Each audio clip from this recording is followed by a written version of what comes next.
Happy Tuesday, everybody. Democrat Party want to give reparations to the illegals, the criminals, the people that think we're Americans. You can't make this stuff up. This is crazy. This is from Grant Foreman, Black Perspective. Check it out with me. This is crazy. We are not in competition with other people of color across this globe.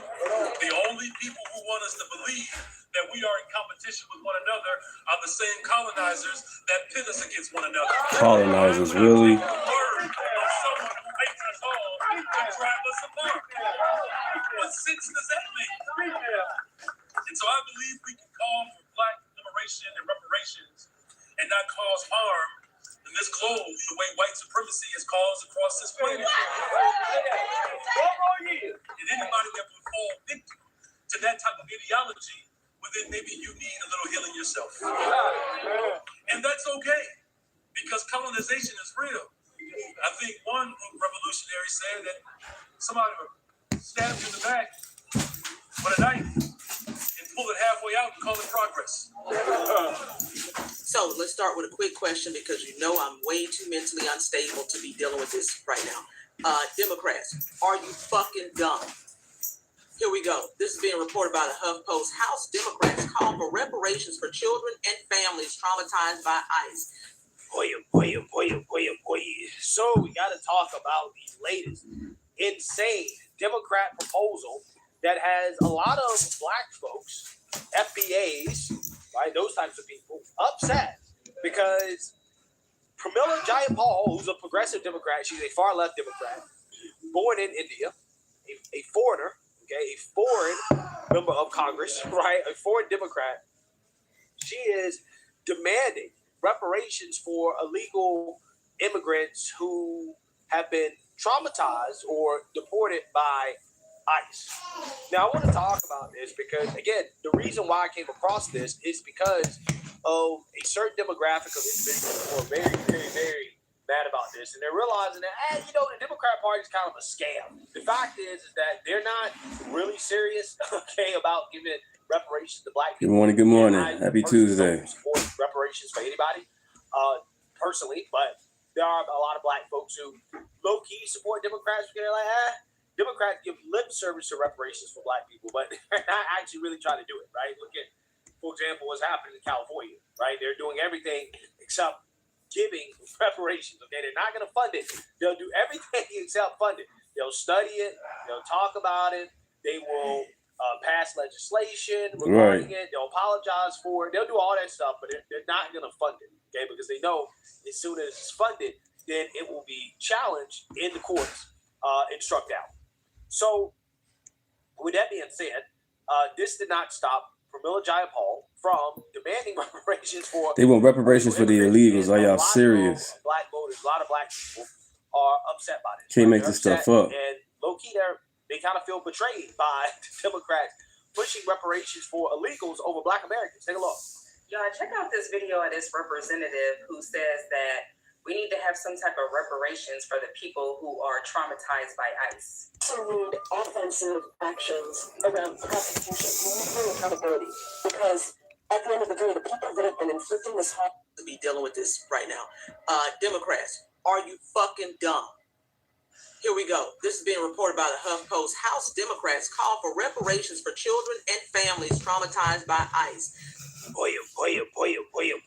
So we got to talk about the latest insane Democrat proposal that has a lot of black folks, FBAs, right, those types of people, upset because Pramila Jayapal, who's a progressive Democrat, she's a far left Democrat, born in India, a foreigner, a foreign member of Congress, right, a foreign Democrat.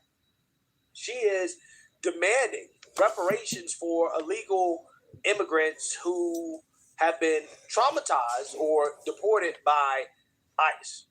Now, I want to talk about this because, again, the reason why I came across this is because of a certain demographic of individuals. Good morning, everybody. Name is Deunta.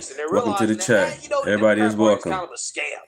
Good morning. Happy Tuesday. Really serious, about giving reparations to black people, and I personally don't support reparations for anybody, personally, but there are a lot of black folks who low-key support Democrats because they're like, Democrats give lip service to reparations for black people, but they're not actually really trying to do it, right? Look at, for example, what's happening in California, right? They're doing everything except giving Good morning, reparations. Jeff. Okay, they're not going to fund it. They'll do everything except fund it. They'll study it.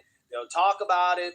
They will pass legislation regarding it. They'll apologize for it. They'll do all that stuff, but they're not going to fund it, okay? Because they know as soon as it's funded, then it will be challenged in the courts and struck down. So, with that being said, this did not stop Pramila Jayapal from demanding reparations for illegal immigrants, and a lot of black voters, a lot of black people are upset. So you want reparations for the illegals, but none for the Americans. These Democrat parties do not care about us as Americans at all.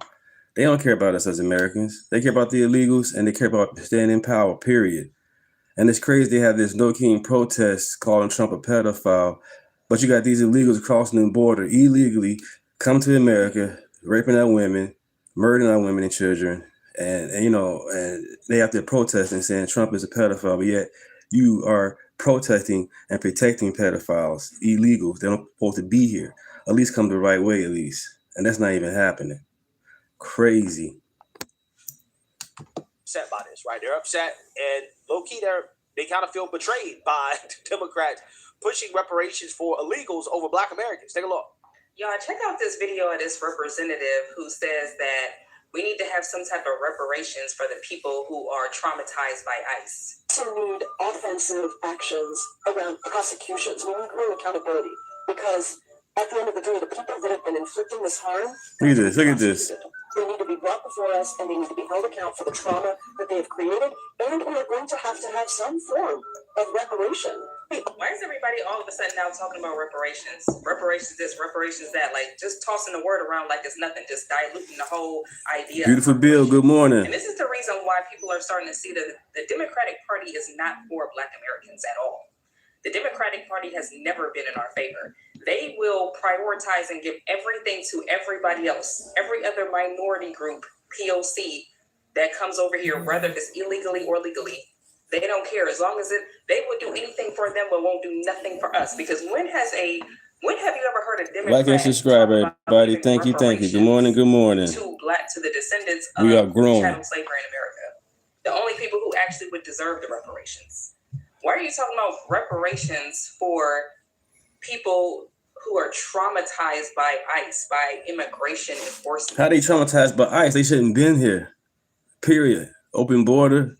Kamala Harris bogus. She was a bogus czar, and she didn't do her job. 20 million people came in. Now Trump got to clean it up. Did you guys know that they are now trying to get reparations for illegal immigrants? Inflicting this harm need to be prosecuted. They need to be brought before us, and they need to be held account for the trauma that they have created. And we are going to have some form of reparation for the kids and the families that have been traumatized through all of this. Black Americans, if you haven't picked up on it yet, we are mystical. We are some magical motherfuckers, okay? Everything that we do or say, it just catches on like wildfire. Everybody wants to be in the mix, right? I've been, reading up on the Bible and all kinds of things or whatever. And this is just too much of a coincidence. I refuse to believe that we're just regular niggas. I think we're different. We the ones. We're slowly waking up to it. Clearly, there has been an orchestrated effort to keep us from recognizing who the fuck we are. But it's like, I don't know. I just feel like the spell has been broken. Because just to step back and see, like people tell us we have no culture while actively emulating us, using AAVE, like they're so deep in our shit, they don't even realize it. Ladies and gentlemen, that last part when she said that we got to have some form of reparations. Okay, for the immigrants. All right. So this is what the Democrats are suggesting now, black voters, that you come in this country, you overstay visas, you come in this country, your TPS expired, You just snuck in the country, right? You didn't have none of those programs. Your green card expired, and you're still in the country, and they told you need to leave America. And then they catch up to you and say, hey, you don't have a legal right to be here, so we're going to detain you and deport you out of the United States of America. What the Democrat Party is saying is that, well, because of that enforcement on these people, we need to give them reparation cash. We need cash money, right? Cash money to the people. Notice she didn't say we need to do a study. Notice she didn't say a study. Notice she didn't say we need to have meetings and all of this. No. She's mentioning prosecutions, and she's mentioning money. Now, Black America, just hearing that, and she's a ranking member, as you can clearly see. Ranking member. Hearing that, you should be greatly, greatly offended. Okay? And listen, I told you, we did the interview even with Claude, right? And even Claude told you as well, or some people say Claudette told you as well, is that they do not want to give reparations to Black Americans because it's going to disrupt the power structure. Giving money to immigrants does not disrupt the power structure, but giving it to us disrupt their power structure. Now, the Democrats have proven, even after they lost horribly in 2024. Where's the lie at, you guys? Where is the lie at? There isn't. We gotta do better, people. They're still on this immigration kick. And Democrats, let me tell you something. We don't have to go vote in mass for Republicans for you to lose. All we got to do is sit it out. Or we can vote a third party. We can do any of those three, vote Republicans, vote third party, or sit it out, and you lose. Of reparation. Not the Latina Democrats up here talking about they need reparations because of ICE raids. What is going on in 2026? Y'all, I don't know what type of timeline this is, but reparations. Oh my, wait a minute, because are they losing the plot? This is why I keep saying, y'all, we got to get off the Democratic plantation because they're fighting for reparations for illegal immigrants. Like everybody keeps saying, oh, ICE is ICE. Do y'all know what ICE is? ICE is a U.S. Immigration and Customs Enforcement. Is the primary federal agency under the Department of Homeland Security responsible for enforcing immigration laws and investigating cross-border crime. ICE focuses on detaining and deporting undocumented immigrants and investigating transnational crimes, including human smuggling and trade violations. So they deserve the illegal immigrants. Child, I'm stumped. As a Black American and all that we've experienced in this country, Democrats have said time and time again why they couldn't give us reparations or why we don't deserve it and how would they calculate it. Yet they're so willy-nilly and gung-ho to be advocating for reparations for people that came into the country illegally.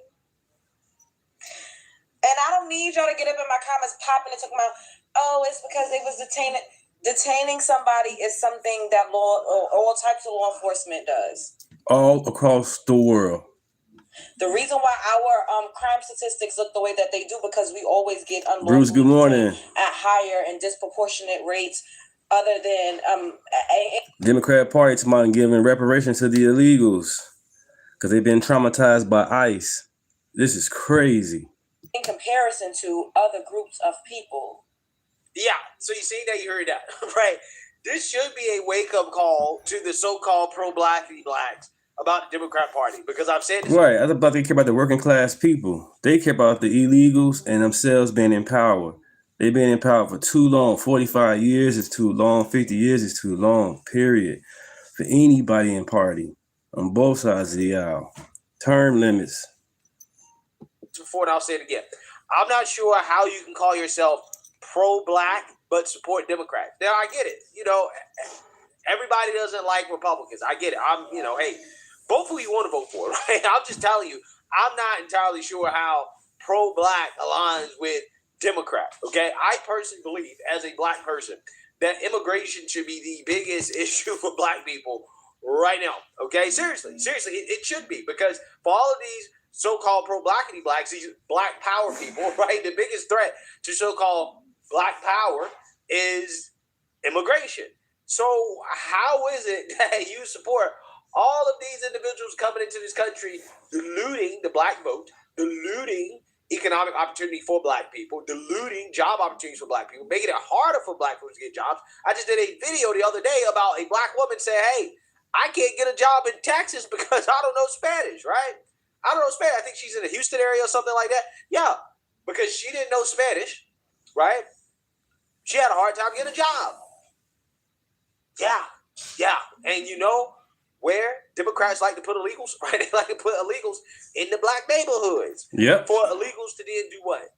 To form gangs, to sell drugs, commit crimes, murder people, traumatize and terrorize black children, okay? Like they were doing in Chicago. Yeah.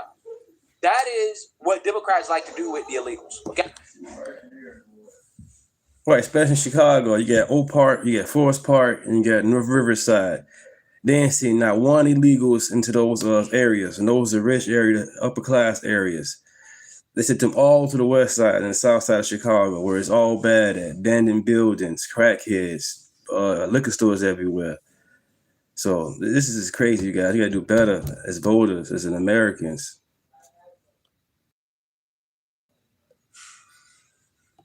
Okay? And then eventually, black people get ran out of their own neighborhoods by illegals because of the fact that, again, legals are being moved in. They got government money behind them, so they're able to rent out houses, buy apartments, things of that nature.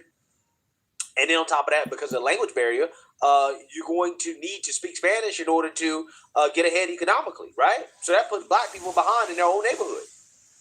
That gets taken over by illegal immigrants. That's just the issue of immigration, right? When you talk about abortion, when you talk about school choice, you talk about so many issues across the board. I'm trying to figure out what is the pro-black position to vote Democrat outside of Democrats giving lip service to, oh, we're fighting against racism, hate, bigotry, right? But are they really though? Right? Let's be real. Are they really?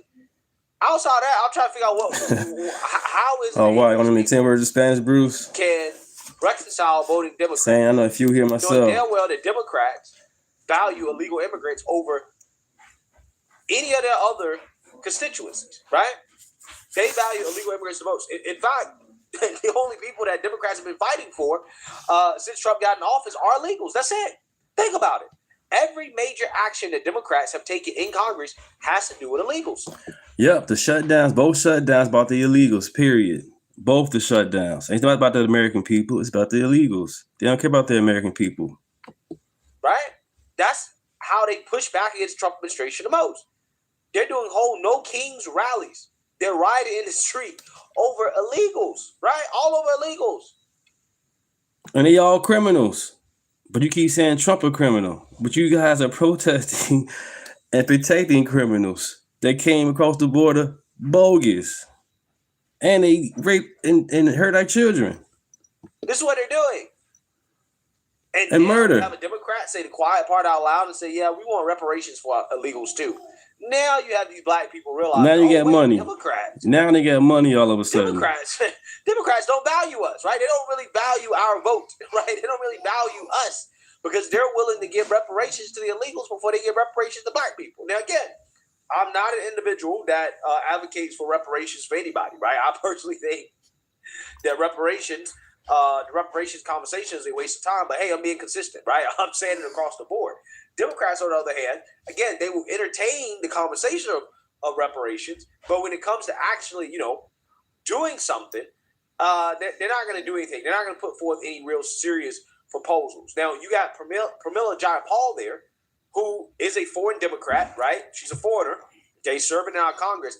She's a ranking member, okay? So being a ranking member means that she has some pull within the Democrat Party, right? So for her to come out here and advocate for reparations, that's kind of a big deal, right? Because again, she's not just a random, Democrat with no, real pull or any type of influence within the party. No, this is a ranking member of the House Subcommittee on Immigration, Integrity, Security, and Enforcement.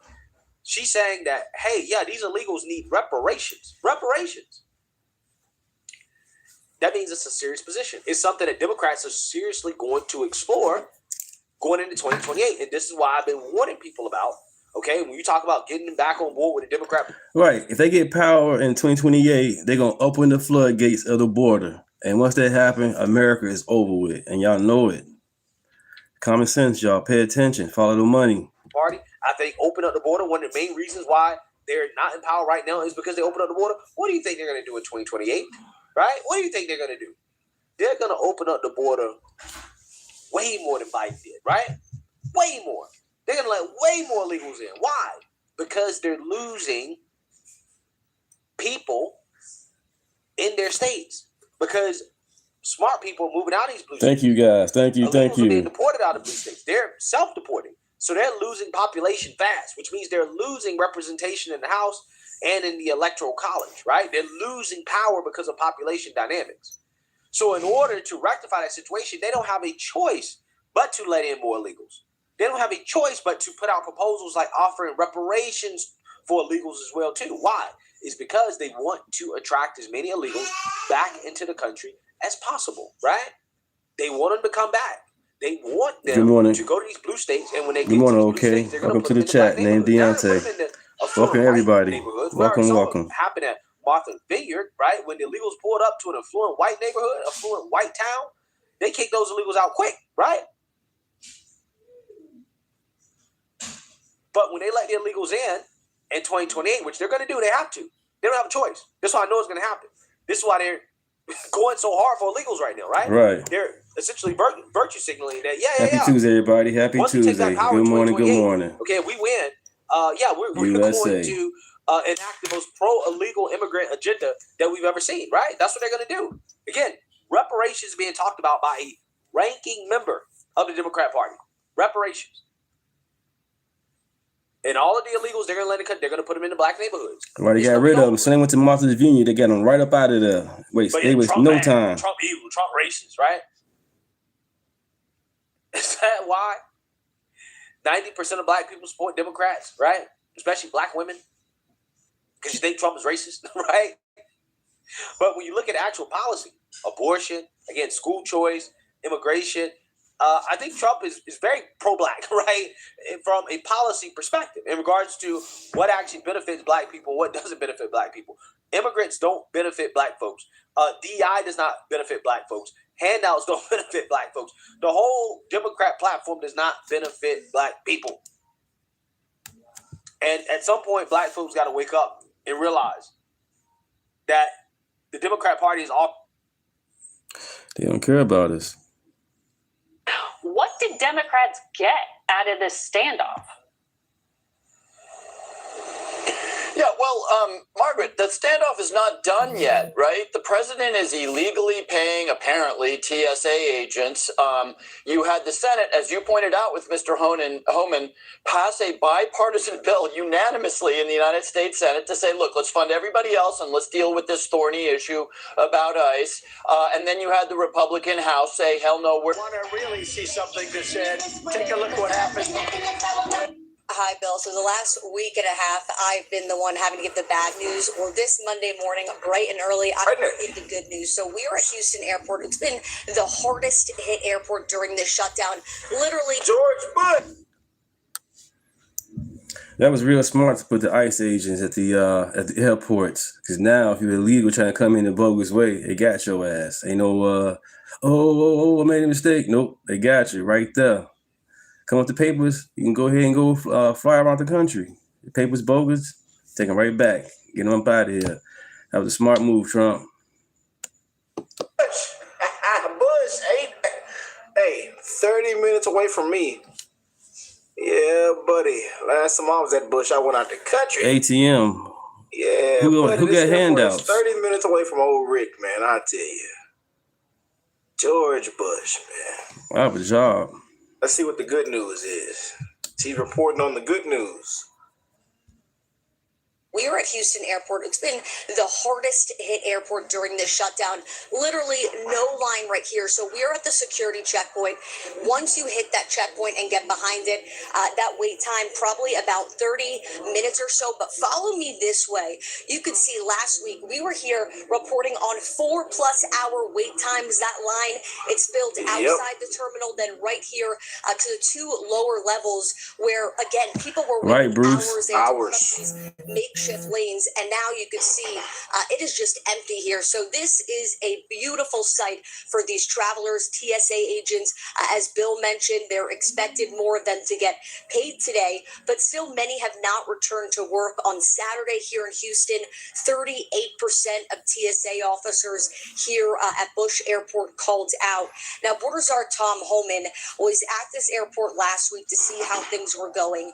He said those ICE officers would stay here until operations were back to normal. Check out these pictures I took on Friday. ICE officers here behind security checkpoints helping carry Democrats. They're going to kill America. Well, they don't want you to run off. Can't smoke a cigarette, right? They want you to run off. You got to stay right there. Jeffrey says, he repeats the same entire playbook, the same script. That bastard there repeats the same script over and over and over, man. And I'm sick of hearing it. And then says they're gonna kill American citizens. They're gonna kill citizens at the airports. Oh, man. Carry-on bags right into the scanners. Yeah, buddy.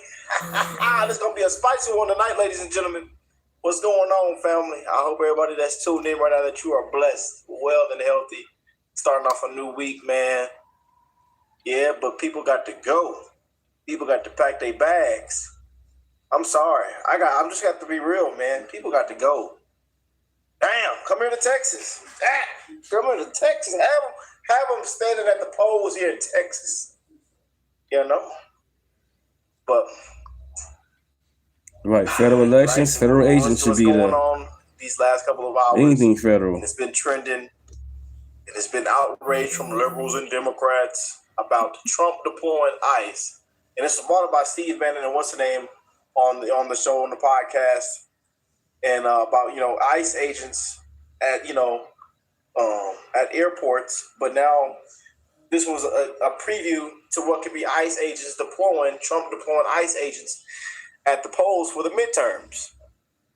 And this has sparked a huge outrage, and people saying it's not going to happen. It's not going to happen. But hey, it's a conversation to have. And it went completely south on CNN. It got really, really heated on CNN. So we're going to get into that. But I'm reading through the comments. It says, put ICE in hospitals, airports, police stations. Put them everywhere. It says, I 100% hope there are ICE agents at every polling station. America. That's a great idea. Put ICE agents at all voting areas. Thank you, guys. Thank you. At the U.S. border, let alone security anywhere else. We know why they don't want ICE at elections. Let's be real. And again, y'all, as we see, majority of Americans are for voter ID. Majority of Americans were for the Save Act, the Save America Act. But Democrats, liberals, they say otherwise. And even Democrats are saying that having a voter ID to vote is Jim Crow 2.0. 2.0. You need an ID to do everything else, but to vote. A federal election. No IDs at a federal election. Really? Oh, we know why. We know why. And to this day, everybody's still saying Joe Biden did not get that many votes. Them patriots woke up and say, what the hell happened? Where did all the votes come from? And then they say, well, this didn't happen. This never happens. And then it seems like every single week we get another fraud case. We have even people right now doing time for it. We have people on camera caught broad daylight. But the Democrats say it never happens. Never happens. No, it never happens. What do you mean? What do you mean, Jennifer? It never happens, Robert. John, it never happened. What are you talking about, sir? Huh? I mean, man. But how do you feel about ICE agents deploying at polling stations? Weigh in with your thoughts. Do you agree with that? Do you approve that? But let's get into this, man. This is going to be a good one on the show. It's again, majority of Americans spoke loud and clear. One of the big things that got Trump elected, he's been an A+ on immigration. Whether you like to hear that or not. Agree, disagree. I know some of y'all are hotter than fish grease on some things, some with this, or one of Trump's cabinet members, or with Pam Bondi. So be it. So how you feel about this Iran conflict? So be it.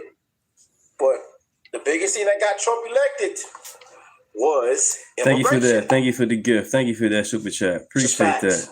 Name is Deunta. Thank you. Feelings. Good morning. Good morning, everybody. You know, and we need to keep cleaning this state up. The state that I'm in, born and raised, old sweet Texas.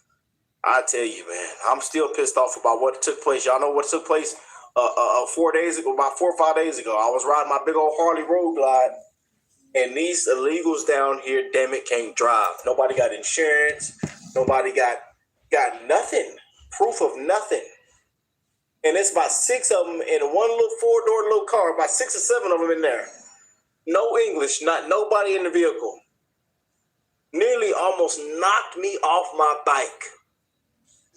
But luckily I ride for not myself, but I ride.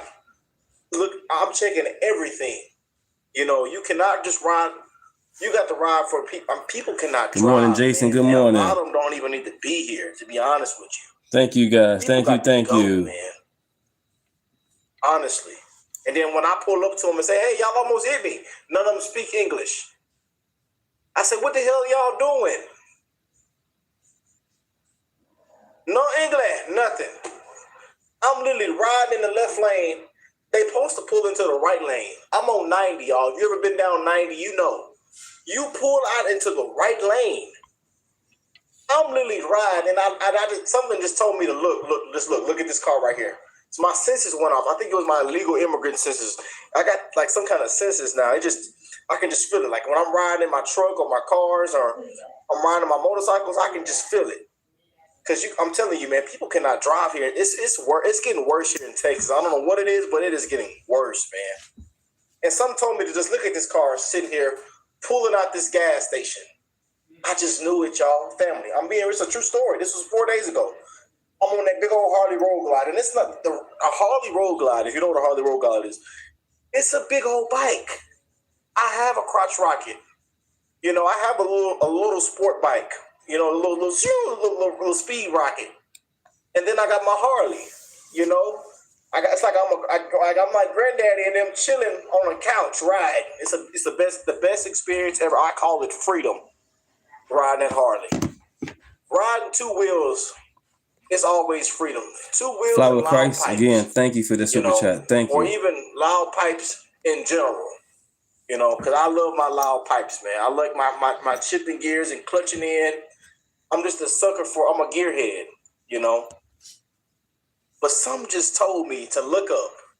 And some told me that these clowns were going to pull in all the way out into the left lane, slow as hell. I literally had to hit, man. I'm telling you, these people almost knocked me off my bike. But luckily, I felt it coming. And I pull up. I say, hey, y'all almost hit me. What the hell y'all doing? Why y'all pull way out into this lane? No English. Damn it, people got to go. Look, y'all might not like what took place and how I feel about it, but hey, I'm just being real. People got to go, man. People got to go.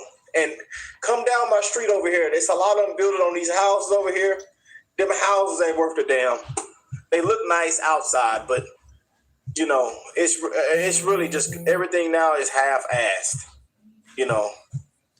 And someone worked on my house I bought, and I had to get some things redone because it was half-assed. They half-assing everything too. Yeah, come get them. They down this street too. Come on, get them. Y'all laughing, I'm serious. Damn it, people got to go. They don't want to do right. They don't know how to drive. They half-assing. Got to go. Sorry. I don't feel bad. The hell with CNN, but CNN is going to have an outrage segment if ICE agents deploy to the polls at midterm elections. So let's go and get into this. This week, some of America's airports were in chaos. ICE did show up after weeks of a DHS shutdown to try and deal with these lines, at least try to help in some way. But the lines... Only illegal I support is that lady on them train tracks down there. I go down there, she got them tamales made. They beef, they A's. That's who I support. Miss Elsmeralda down there. She got, hey, I'm telling y'all, she make the best tamales. Them tacos, the pupusas be hitting sometimes. But I'm telling y'all, them tamales, that's who I support. Just please, y'all, please don't deport Miss Elsmeralda down there on them train tracks. I ain't seen her in about almost a month now. I'm kind of thinking that she might have got deported. I hope not. I hope they didn't get her. But she was good people though. I like her. Then she threw in a discount. You know, she said, oh, and then one time she threw in I buy these and I get 2 free. Mm-hmm. Yep. All right now. Kept growing. TSA agents kept disappearing. Congress kept dragging its feet on a deal before the president declared an emergency and ordered those agents get paid. He ordered ICE agents into the airports. They started small, handing out water, helping with crowd control. But now we're told they're taking a more active role in security. That includes verifying IDs, which, according to one MAGA ally, could be a test run for the midterms. Then I'll let him explain. Look at this is a Steve Bannon clip. We can use what's happening with these ICE helping out at the airports. We can use this as a test run, as a test case to really perfect ICE's involvement in the 2026 midterm election, sir. Yeah, I think we should have ICE agents at the polling places. I think it's perfect training for the fall of 2026. Look what happened. They moved everybody along. People get there quick. They vote quick. Them patriots say, put ICE everywhere. Hell, people got to go. This is what we voted for. Yep, put them everywhere. Put them everywhere. Yeah, and I bet you somebody on this segment is going to say something about Russia or this and that, dictatorship, the big old king. He using all this, but he just want to be the power. I just know how this segment's going to go. You know. Maybe every now and again they pull somebody in line. Hey, yo, ID? Got an ID? Essie, is this a good idea to have ICE there checking IDs or standing there armed as people are trying to vote? First of all, there's no need for that. Our elections in 2024, 2020, and 2016 were fine. They were secure. They were free and fair. The break say, hold on. Oh, hell no. How the hell did Granddaddy Boogafart Auto Pen get that many votes? Ain't no way in hell he got that many votes. I went to sleep and woke up, and I'm still trying to figure out where the votes came from. They got them illegals on the ballot. The dog was on there. They mailed it in, shipped it in. Everybody on the ballot. Unbelievable. Dead people and voting. Then took them off and put them back on. Camera. They got it on the paperwork. Trump said this happened, it did happen, and then this happened. And then they came back and said, well, it still didn't happen. What are you talking about? And then they say, well, look right here. Look at this. Look what happened last week. Look what this. Somebody got caught. Fraud here, fraud there. Oh, it never happens. But then it seems like every single week, what y'all say don't happen, happens. Look what happened in this county. Look what happened in this county. Look what happened in this city. Look. These young ladies just got arrested for harvesting. Look. Oh.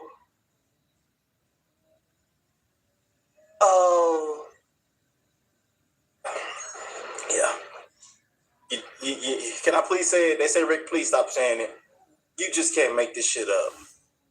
The stupidity of, imagine you're a TSA agent, you haven't been paid. You haven't been paid because of ICE. You're working, and the guy behind you, the ICE agent, is watching you work. He's getting paid and you're not. The stupidity of this, I couldn't imagine the indignity of being in a TSA. Did she really just say that? Yep, she said it. But that's these liberals, though, so I'm not surprised this heifer here. But she really said that. The TSA workers working and then sees ICE and that now they're pissed off at that person. It's their fault. No, it's the Democrats' fault. The Democrats shut down, ma'am. The Schumer shut down. The Schumer. And what's next, ma'am? Renee Good and Alex Preddy? Agitators. I don't know why that came out of her mouth, man. That is crazy. Now the TSA agent's supposed to be mad at the ICE agent that's assisting and helping out. It's crazy, man. Say worker right now with ICE watching you do your job, they're getting paid, you're not. But the big picture problem with this is we should not want a militarized United States with our streets militarized, our voting militarized, our airports militarized. I am so concerned about the North Korea coded stuff that is going on right now. From Pam Bondi unfurling. Now United States is North Korea. Yeah, she's lost everybody. Yeah, we ought to just turn this shit off. We ought to just click off of it now. Yeah. This is why people click off CNN now. Now the United States is North Korea. This is ridiculous, man. I told you, they just talk out, they just put their foot in their mouth every single time, man. And it's disgusting. A banner with Trump's face on it on the DOJ building, to Trump putting his signature on our currency and his name on the Kennedy Center, to inviting only friendly media outlets who are going to say exactly what you want into Pentagon briefings. I mean, it goes on and on and on. When did we want to become North Korea? When y'all you need to be honest. You need to be honest, CNN, fake news media, enemy of the people. And look, she brings up this United States being North Korea. This is crazy. It goes on and on and on. When did we want to become North Korea? This should be unnerving. When you want everything free healthcare, all that dumb shit, free housing. Scary stuff. So it can feel like a slow creep, and MAGA will justify it. MAGA will justify using Trump's lie about the election. But look around at your country, people. Is this what you want? You want to walk down the street and see, rifles, guys with guns patrolling because for no reason at all, just to intimidate you? Is that what you want? You want to walk around? And what's crazy, a lot of people are saying, yeah, ma'am, please come bring them over here. Please. I went outside down on this block. About 3 of them cars were sitting on bricks. We heard gunshots. Please, ma'am, come on down here. They broke into Pookie's car last night as well, too. Please, Trump, come to my city, come to my state. Please, Trump, bring them, bring all of them you got. Please come make it safe over here, Trump. There's a lot of people saying to this lady right here. Yeah. And see the president's face on the Department of Justice, which is a separate but co-equal branch of government. It's bananas. I think there are people who do. But clearly that people who do, I mean, based on the fact alone, and I'm not talking even about the voting numbers, right around the election time, there was a poll that came out and it was listed what are authoritarian actions when it comes to criminalization, arresting people at the border, how rights should work. And 40% of Americans picked the actions that are considered authoritarian, right? There's a strain in our country that wants to feel powerful and strong with a gun because they assume it's not going to be directed at them. Well, that's what I think is. These the same liberals that say abolish ICE, defund the police. I don't even know why I'm tuning into this, but hey, we here, y'all. I really want to click off this mess, man. She talking about the United States is North Korea. Dangerous part. They have all the right enemies. So they're Team MAGA because MAGA has all the right enemies. But it's not just going to be stop there. trained on your enemies. At some point, it's going to come. Every American needs to hear this. I just want to say this to those ungrateful Americans. You don't know how privileged you are to be American citizens because you are so blinded and you're too busy to look for something to complain about. If you hate America that much, then leave. Go somewhere else. Try to explore the world. That might help you understand what oppressed really means. I think America would gladly trade you to people who wants to come here, work, and live, and someday become a proud American citizens. Because I don't see it. You keep complaining about you are being oppressed while you are living your life. You are your own. Every American needs to hear this. Come back on you, and that's what people don't realize about the slip of authoritarianism. Down to earth, It is the North Korea comparison's a little extreme, considering 80+% of Americans say yes, you should have IDs at the poll site. Has nothing to do with ICE. Which obviously means he's right. Well, the North Korea comparison was a bit extreme, ma'am. And she goes, "No, it's not. No, it's not." And big ass glasses on. That someone should be checking your IDs. But you know what does have something to do with ICE? You mentioned armed guys at polls. You know what happens every single year? You mentioned the 2016 election, 2020, 2024. There are armed guys at every poll. They're called police officers. They're in every single poll site here in New York City. And that's their job and what they're trained to do.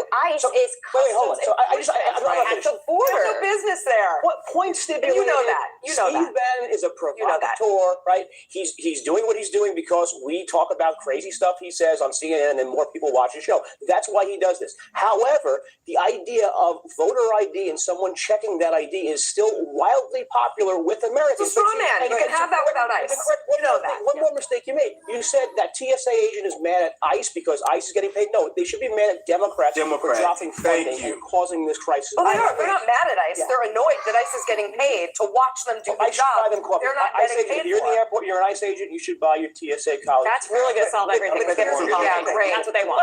Free coffee. Come on. Wait a minute. Let's be clear that TSA isn't just mad at Democrats. They are mad at Democrats. They are mad at Republicans. They are mad at Trump. And they should. And we're also hearing from people in lines every single day. One of our reporter in Atlanta, which is the business with his mommy and daddy. Brian Young, has been talking to people every day.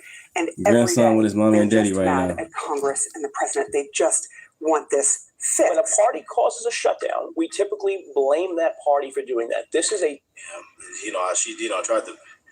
didn't want it to be out there, but no, majority are pissed off at these Democrats as they sabotage, block, oppose everything the so-called king, for which majority of America elected, spoke loud and clear for. But we got to hear from y'all Democrats every single day.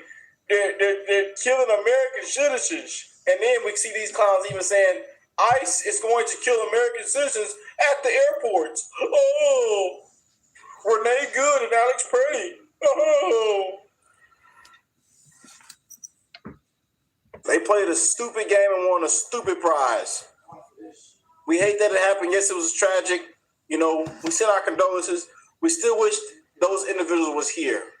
But they played a stupid game and won a stupid prize. Sometimes you are going to F around and find out. Good luck is what I tell you. Go block and be law enforcement. Go try to, stop and stop these people from doing their job. And good luck. You got what's coming to you. Good luck.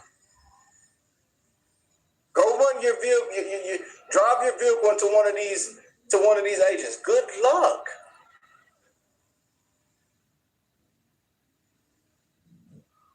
Go out there and kick, scream, and holler with your pistol on you, knocking out headlights, tail lights of these vehicles, trying to stop these people from doing their job. Good luck. Have fun while you're doing it. You got what's coming to you. That's like me pulling up and I see a huge drug bust, and I'm gonna just go up in there and just try to take the drugs and run away with it. They gonna say, "Oh, what you doing, sir?" Yeah, good luck to pulling that off. Democrat. This is the second time in the Trump presidency. But what I'm this is a telling you Democratic is that's not how people are seeing it. Let them cook. Let them cook. Let them talk. People are clearly $50 million a day. Right? Oh, so no, it's actually even worse. $550 million is a social media number of what they make a day. The billions of dollars a day it is costing in Iraq. Like how quickly that has spread is, oh, we have money for war when we Wait, are you happy Trump's paying? Are you happy President Trump signed the executive order? Is that a good thing? I think that's a great thing. All right, good. I think, and you know what? Because that's actually Trump recognizing that this is going to be a pain point for him. The fact that 400 TSA agents have quit, that this is a huge customer service, like American pocketbook issue. When people like you and me are making decisions to drive 11 or 15 hours rather than take the flights that we scheduled for our families, that's real. Paid for. Right, and paid for. First, ICE at the airports. One thing we learned in the giant ramp up of ICE personnel is the training was lacking. And that's not just liberals saying that. Law enforcement that worked with them were saying these guys are amateurs and they need more training at their jobs. These aren't even their jobs. And so we're asking them to do this. And about them at the ballot box, I covered an election in Russia once. And there were armed guards at every election station. And they were watching everybody come in and made sure who everybody voted. I don't want to live in that country. No. But you and I don't do you think live in most New York, Terry? That's what okay. When no, you're comparing the police, there were local police. It is a federal soldiers. If you ask a local Democrat here, one of the Mamdani coalitions, they'll tell you that NYPD is ICE and fascists and dictators. I'm not saying. I'm just saying. I'm not saying. Straw man. You don't even have to bother. It's not a real argument. It is a real argument. It's not. So one guy with ICE is police of ICE is different than the NYPD. The entire U.S. national security structure is built on that difference. There's what, 3,000 ICE agents? There's 40,000 polling sites? As a Republican, you want the federal government to send federal law enforcement agents or troops, as has been suggested, to the states to Personally, that is like I will Russia. There isn't enough. There isn't enough. There's more NYPD officers alone than the FBI, right? And they're the largest federal law enforcement agency. So it's not going to happen. This is why this is a Steve Bannon exercise in getting us to talk about him so more people listen to him. It's most likely not going to happen, but you know. And if it was, a lot of people actually, you'd be surprised. A lot of people are for it. A lot of people actually say, "Hell yeah, put ICE out there." A lot of people actually want ICE in a lot of places. I mean, if we're being completely honest, a lot of people actually want ICE in a lot of places. Hold on a second. He's not the only one saying it. DHS Secretary Mark Wayne Mullen did not rule out sending ICE to the polls. Let's let you listen to what he said. The only reason why my officers would be there if there was a specific threat for them to be there, not for intimidation, then we will work with local law enforcement. There'll be a reason for us to be there, and it'll be known why we're there. So CNN, spin it. This stuff here is spin it. We just heard what Mark Wayne just said. Spin it, spin it, spin it. And fearmonger everybody, gaslight everybody. He's not ruling it out. He's saying if there's a threat. I mean, a threat could be a lot of different things. Yeah. And I guess the question is, a threat could be a lot of different things. That's different than what Steve Bannon was saying on radio. It is different. But why ICE? Why use ICE? There are other agencies that could be used. Not that anyone wants to see people with, guns just standing there watching you go in and out. Play out Mark Wayne Mullen's theory. If there is a reason, meaning someone called, there's some illegal immigrant present at a polling site and they get a call for that, why is it a problem that I show up there?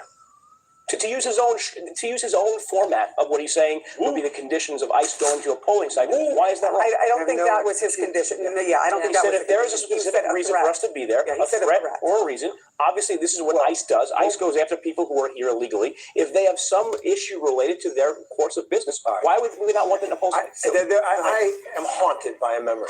I am haunted by a memory. Number 20. So I guess don't have a security officer at a bank, huh? Don't have security at a bank. Don't have security at a grocery store. Y'all serious?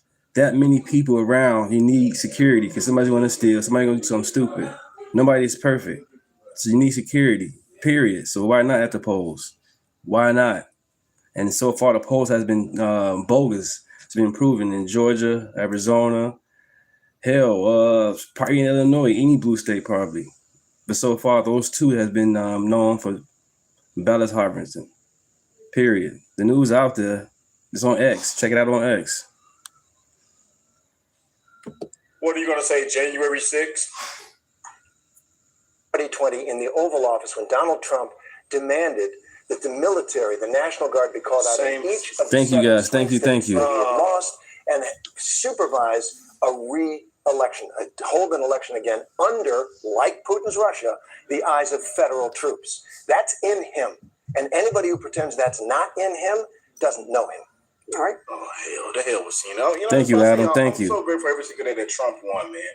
That we can have these kind of conversations, these kind of videos, you know. I'm glad that Trump got back in there, man. You know, and it's been so much has been exposed, so much fraud, so much, you know, it's so much has hit the spotlight, you know, and I'm glad he won, because if the other side had won, we wouldn't have a country right now, honestly. Right. And we're probably way in way deep hot doo-doo if that lady was. This is the people from New York. You all voted for Madani in New York. This is for y'all.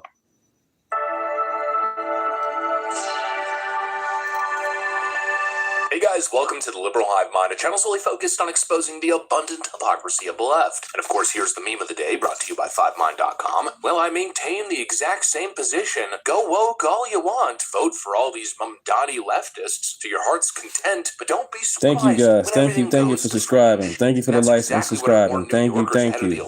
Let's grow together. I don't have delusions of grandeur to the extent where I think I can sway an election, and so I wasn't here slamming on my desk, desperately pleading with New Yorkers not to vote for Mamdani. I knew that effort would be futile, and it was very clear from early on that Mamdani was going to win, and so I simply stood here, and it was very clear early on that Mamdani was going to win. I just simply took the stance that elections have consequences, and I have been very calmly saying the same thing. Jesus says, good morning. An absolute moment of regret and utter embarrassment. I maintain the same position. Be as woke as you want. It makes you feel all warm and fuzzy inside. I know it feels super good to be a leftist. Ooh, I'm an artsy-fartsy leftist. Everybody should get everything for free. But that is not the way the world works. It's not the way the cookie crumbles. And every single time, without fail, when you go woke, you go broke. And it's not just in terms of producing movies, but also in the sense that if you vote for woke, economically illiterate actors, it's always the same result. Debt, bankruptcy, economic collapse, far-left policy implementation is a death sentence for any city, for any state, for any country dumb enough to allow it to happen. And I warned you leftoids, this would happen.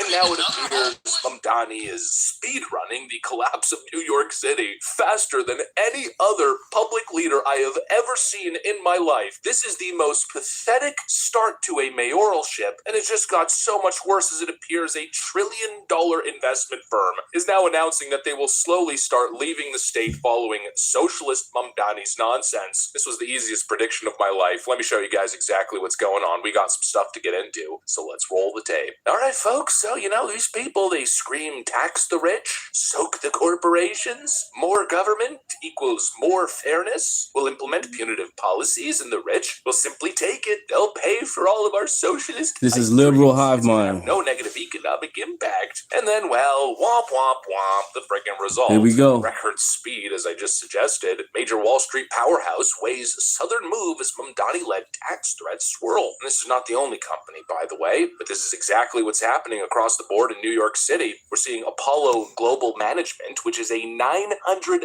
billion asset management giant. $900 billion with a B. That's nearly $1 trillion in managed assets. Well, they're now actively weighing a major exodus from New York City, and the cited reason is aggressive tax hikes. And this is exactly what I've been saying about Mamdani's idiotic policy policy stance. Correct me if I'm wrong, but I'm pretty sure this stat is equal across all Western democracies. Roughly 90% of taxes are paid by the top 10% of earners and productive people, and of course corporations. The reality is, you cannot have fancy social programs without strong economic activity and the most productive corporations and individuals paying into the tax system. And this is the core failure of left-wing politics as a whole. They prioritize the low IQ, smelly green-haired barista who produces nothing in terms of GDP value over the people who are doing the most. The people who are not only leading the charge in terms of local economics, but even global economics, and that's of course abundantly true in New York City. The reality is, business is cutthroat, it's competitive, and America's in a very unique position where its businesses are at the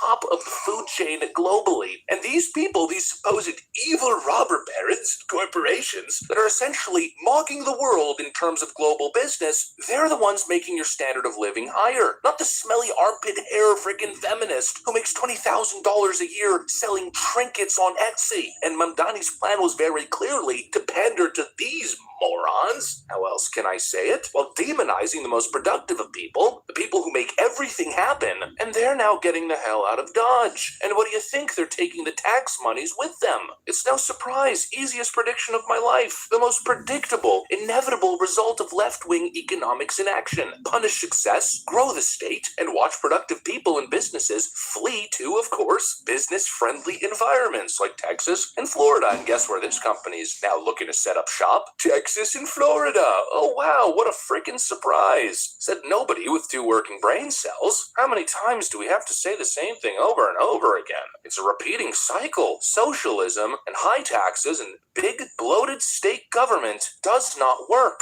It never has, and it never will. It doesn't work on a large scale, and it doesn't even work on a small scale. And again, exactly like I said during the campaign season, Mamdani was presented as this new hope, a brand new outsider politician with all of these new fancy ideas. That's the way these leftists always present themselves. But what people don't seem to realize time and time again is that what Mamdani was proposing is nothing new. It's the same old that people continue to fall for. That's why it's so easy to predict. He ran on a platform of verifiably trash policy. You gotta be trolling pretty thing. You gotta be trolling for real. Biggest promises, the most ambitious socialist reforms, and that of course is the problem. That's why we're seeing it collapse. Good morning, Paul. So, frankly, impressively quickly. I mean, the collapse is so instantaneous. It's so massive that it is, in a way, impressive. It's impressively stupid. And you know what? It's just been fascinating. I spent so much time reading comments, following X threads and Blue Sky threads and Lord help me Reddit threads. And I see so many people out here, frankly, gaslighting themselves as if Mamdani's rise to fame is something that's just been so incredibly inspirational and amazing. He's paving a new path forward, accomplishing so much with new impressive ideas. But I'm sitting here and I'm watching people say this stuff, and I keep thinking to myself, it is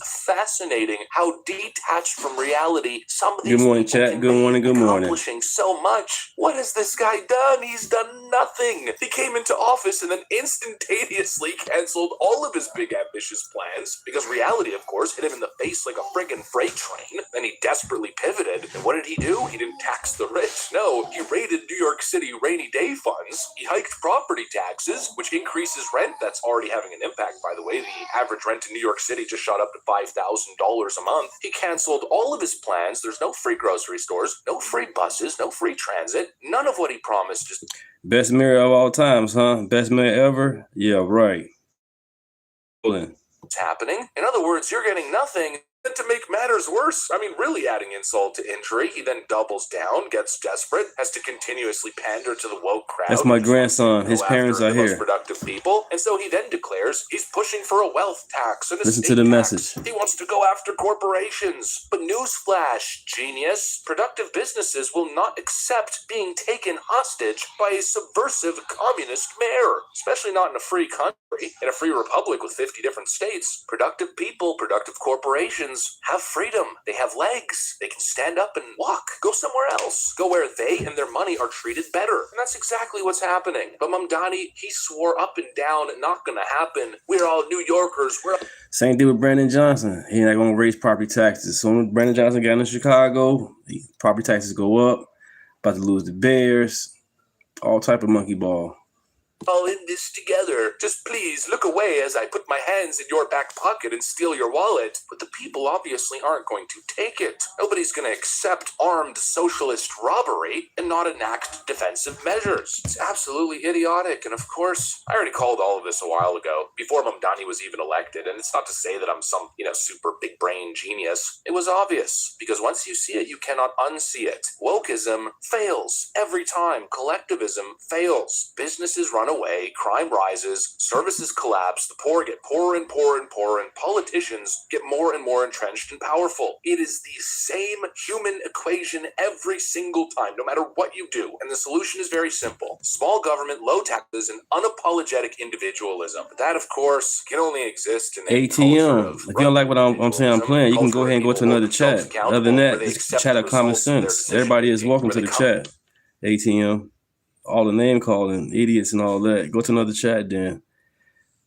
To terms with their reality, like and where they subscribe. stand on the totem pole. And of course, we know this culture does not exist in big city left-wing environments. No, it's a culture of entitlement, a culture of greed, envy. Sure, I smoke pot all day and choose not to go to work. I got myself in $100,000 in debt for a useless frickin' degree, where I was basically turned into a brainless robot, taught how to be a pompous, insufferable, entitled fool. But despite all of that, I deserve X, Y, and Z. And the productive people who did everything right, who sacrificed like you can't imagine, who built industry, who spearhead this nation forward, they should pay for all of my demands in existence. Yeah, I have a response. Good morning, Pat. Good morning. Good morning. Local residents came out Sunday night to protest plans. New York is opening another homeless shelter, and people are Good morning, Patrick. Look at this. Hundreds of local residents came out Sunday night to protest plans to build a homeless shelter next to the 25th Avenue D-Train subway stop in Bensonhurst, Brooklyn. It was Looks like a strip mall or something. Look at this place. If you haven't subscribed, subscribe. If you haven't subscribed, subscribe. Thank you, guys. For this site on 86th Street at 25th Avenue, word had spread that ground would be broken for the facility on Monday morning, and protesters tried to stop vehicles they thought were on site for construction. None of those rumors. This is what people have been voted for. confirmed. This much is known, though. The protest, which about 100 officers were called onto the scene to control, is in response to the Mamdani administration stating that it intends to keep plans Crazy. Thank you for subscribing. Thank you, guys. Let's grow together. Your name is Deunta. Thank you. That New York spends more on its homeless than its own residents earn. A shocking report finds New York City spent more per person on homeless services last year than the city's median household income. That's insane. Is here. That's Here not to fair. Break down the numbers and explain it. Madison. Absolutely, Stu. So in fiscal year 2025, New York City spent $368 million on unsheltered homeless services. That is over triple what we paid in 2019. With roughly 4,505 unsheltered people, that comes out to a cost of... That's why people are upset. In the middle of an affordability crisis, we got $80,000 per person floating around out there, but does that go to the hardworking people in this city that are struggling? Absolutely not. To put that in perspective, the city's median household income is $81,228. So in 2019, There should be the city no had homeless people with these 3,588 unsheltered people. Today, more, 4,505. Spending increases are not only outpacing population growth, but the problem is getting worse as we throw more migrants, the New York State Comptroller said. Quote, the number of people living on the street in New York City has continued to grow, even as the city has been effective at providing shelter for the majority of the homeless population. Have they been effective? The escalation in spending, driven by the increase in the unsheltered population, however, merits greater focus on where resources are going. They're not going anywhere. Helpful, that is. This is just another scam. And while New York City spends through the roof on problems it can't seem to fix and might only be making worse, some people say this is destroying the city in ways nobody ever thought would happen. Joe Biden lets in millions and millions of What people would Jesus and they do? move to blue cities all across the country, and now all of those cities are changing slowly into third world cities themselves, and it's been happening for the last several years, subtly. so subtly that you might not even realize that it's going on. In New York City and cities all over the country, we now have bike lanes on the streets. Bike lanes in New York have been co-opted by illegal immigrants, many of them not here legally, and they ride all over the city in any direction they want, with no regard for traffic signals or traffic lights, delivering food. Yeah, no rules. In fact, on most streets, just to cross to the other side of the street, you have to pass by multiple bike lanes that were meant for cars and trucks, just to get to the other side of the street, like this. Yeah.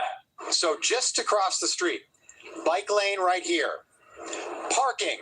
Oh, that's in Midtown. 3 lanes of traffic for cars and trucks and anything else in New York City. And a bus. And then another bus lane, which bikes go down, and then more parking. Before Democrats, this was all for cars and trucks. Now it's for everything else. You think that might have something to do with the congestion? Yes. Congestion pricing. So they can tax every car on the road and use that money for who knows what. Just this week, Zohran Mamdani proposed lowering the speed limit across one of the largest geographical cities in the country to just 20 miles an hour. In some areas, it's going to be even lower, 15 miles an hour. 15. And if you're asking why any mayor would want to do something like that, he is doing it to speed up New York City's descent. If cars and trucks are going slower, out-of-control bikers, who the police do nothing about, won't get as often. 20 miles an hour, like it's the turn of the century in New York again, when cars were competing it's with dangerous horses. out there, man. And we asked some of these bikers who are out there today about where they were from. None of them were Midtown office workers out for a coffee. But they're all ordering on Uber Eats to get their lunch, which is delivered by somebody on a bicycle. You see, that's the new economy. Those are the new jobs that are getting created in New York. While companies flee the city because of wild taxes, the other jobs that are coming in, like Uber Eats, delivery work, gig economy stuff, and that's why we have an affordability crisis in New York. People are not getting the types of work they need to afford the $5,000 rent, which is why we need all the free stuff, like the free grocery stores and $80,000 per person on the homeless. I want to thank you guys. I got 1 million views. Wow, that's what today. I got 1 million views today. Thank you guys. Blessings, blessings, blessings. Amazing. Thank you. Which is sad and terrible, but this is the system New York has created for itself, and they love it. Look at this. We had some tax the rich rallies over the weekend in New York. Look at this. It's in the Bronx. They're going crazy for communism. They love communism. Look, Bernie Sanders. Let me begin by saying it is not Bernie, it is you. It's all of us together. Together. Thank you guys so much. We're growing together. We're growing together. Thank you. For inviting me to be with you. Let me thank our brothers and sisters in the trade union movement for being here. So look, the fact that you have all of these people in a room that are championing the idea of voting for other people's money is a huge problem. And that should be a huge red flag. If we're going to live in a city where the average voter thinks voting for someone else's money is a good idea and that's the only way to get ahead, you're going to be in for a lot of communism really quick, and people have no idea how fast this is going to happen. All across this country, the American people are saying no to authoritarianism, no to oligarchy, and no to the continued attack against the American working class. But that's what communism is. It creates an entrenched oligarchy that never goes away because you see somebody's got to be at the top to tell everybody else what to do. And it's the definition of authoritarianism, because if you earn anything, it needs to be taken from you and given to somebody else. That is an attack on the working class, because the working class can't build any wealth or achieve anything for itself in the future. Communism is literally the definition of every single thing people like Bernie say they're against. But the people cheer for it. They don't know what they're even thinking about. While I'm here. Oh, let's hear this. I hope all of you understand that the work that you did to elect Zohran as mayor will not only impact this city, it will not only impact this country, it is reverberating all over the world. Yeah, it's going to impact the city, all right. It's all People are going good. to have to move. It's all good. In this country. And I mentioned what you guys did here in New York City. People erupt. You have given America hope. Thank you for what you did. I don't know if they've given America hope by electing the first communist mayor who wants socialism everywhere, but they have done something, and it's going to have an impact. It is. Look at the new homeless shelters we're getting. But just before we continue, you already know why people are moving to crypto. But there's a problem. Most crypto wallets plug into the same system everyone's running from in the first place. And that's why Rumble built Rumble Wallets. It's a self-custodial wallet that actually lives inside an ecosystem that defends free speech and financial freedom. No bank holding your balance, not even Rumble itself can touch your funds. We're talking your money, your keys, your terms. If you're already using Bitcoin and stablecoins, Rumble Wallet gives you even more power. There's direct, fast tipping support for creators right on Rumble without $1,000 a month at That's February. crazy. And in Brooklyn, 4,296. That's And that's the according to a affordable report from area the of corporate Brooklyn. group. Are New York City rents really too high?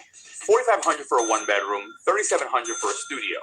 We see stories all the time that say the rents in New York City are out of control. And those prices are. Yeah. But New York is a big city. The actual rents may surprise you. There are 2.3 million rental units in New York City. 604,000 have rents above $2,400. 554,000 have rents between $1,650 and $2,400. 578,000 have rents between $1,100 and $1,650. And 586,000 have rents below $1,100. Those extremely low rent apartments, about 250,000 of them are rent stabilized. Most of them are in older buildings that receive no government support. Well, but that's the problem. The fact that you have these rent-stabilized apartments, they're only stabilized with their rents restricted at the expense of everybody else. Listen to this interview with a rent-stabilized tenant who should be paying $5,000 a month and isn't. Manhattan has now hit $5,000. In Brooklyn, it's nearly $4,300. I certainly wouldn't be able to afford it. The apartment that I'm in, it's a two-bedroom apartment. And with rent stabilization, it's one price, but the apartment above me, say, is a regular market rate. You'd be talking $5,000. Right. So this guy, he lives in a rent-stabilized apartment. The apartment above him is $5,000 a month, but that apartment has to cost more because his has to cost less. Might seem like a sweet deal for him for now, but when the building goes bankrupt and nobody can even live in any of the apartments, everyone's just going to be homeless, and we're going to need another homeless shelter. Heart attacks at 59. I mean, that's why. Yeah. Because that's what capitalism is. And I'm sure, Mom Donnie is watching this right now, as he always does, I'm sure, and saying, exactly, Bill, that's my point. Capitalism is terrible. Yeah, it's terrible, except it's still better than the reverse. My girlfriend is Polish. She was born into communism. She lived under it for Right, we a have while. people living now. Really? She shakes her head.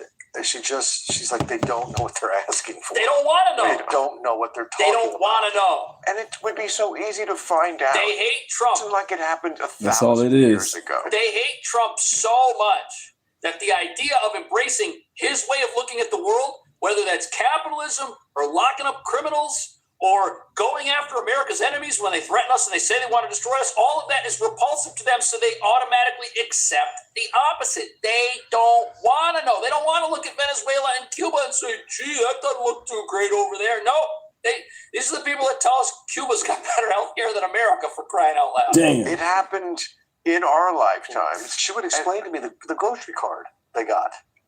She got a grocery card. Her family got a grocery card. And they would. This is Poland. He is a communist. Yeah, and you were allowed. Your family of four. You get X amount of milk, X amount of liters of milk per week. You get X amount of eggs per week. You get X. And then you take that card to the store, which sometimes didn't have any of the stuff on your card. Sometimes they just had we're long. See, this is what people don't get. If you don't have incentives, Subscribe. If you haven't already. Subscribe. eventually there's nothing there because nobody has On the road to 2,000 subscribers. On the road to 2,000. Let's get it. Take some toilet paper, but come back tomorrow, and maybe we'll have what's on your list. It doesn't work. No. Humans need to be incentivized by selfishness. It is nature to be selfish. Animals are selfish. Yeah. Watch them. Yeah. I heard a song. Well, hold on a second.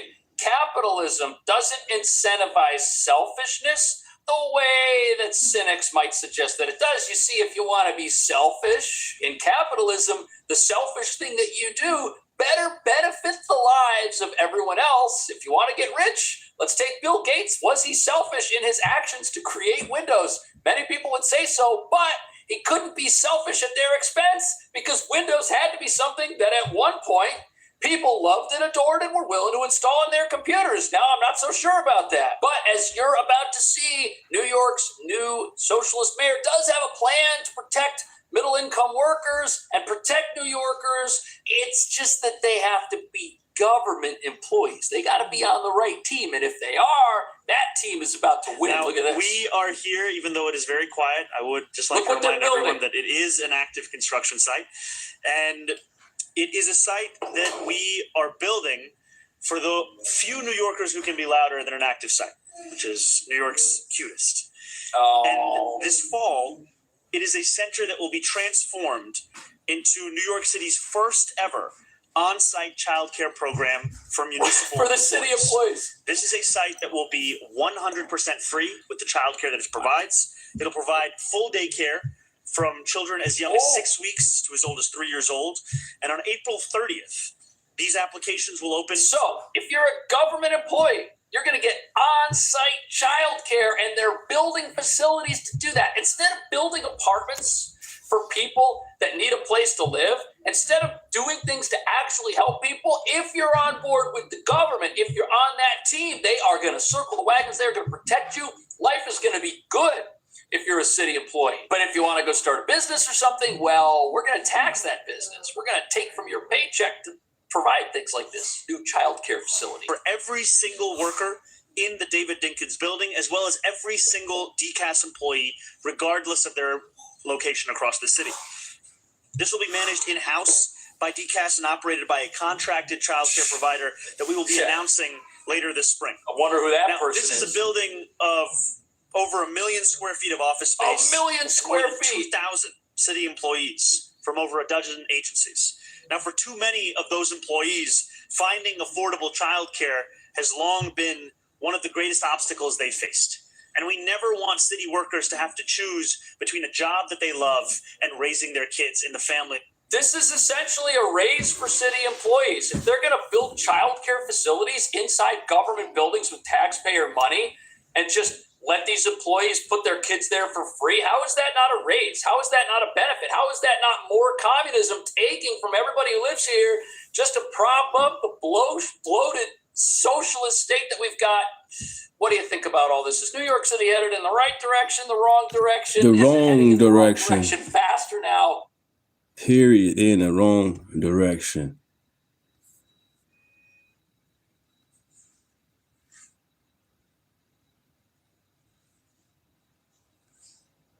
And it's time for Lefties Losing It. Let's check in with folks in Canada, or snow Mexicans as some call them. And some of the looniest Canadians in the country got together recently. It was a conference for the hard left New Democratic Party. Now, you would have all heard of the victim card. These Canadians went one better and started handing out equity cards. Literally. There's a point of privilege on microphone 1, then we'll go to microphone 3. Go ahead, delegate. Yes. Hello. I was standing here with my gender equity card before you called on the previous speaker. What the? That's my point of privilege that I would like to. Wow. Mental illness is real sad, man. It's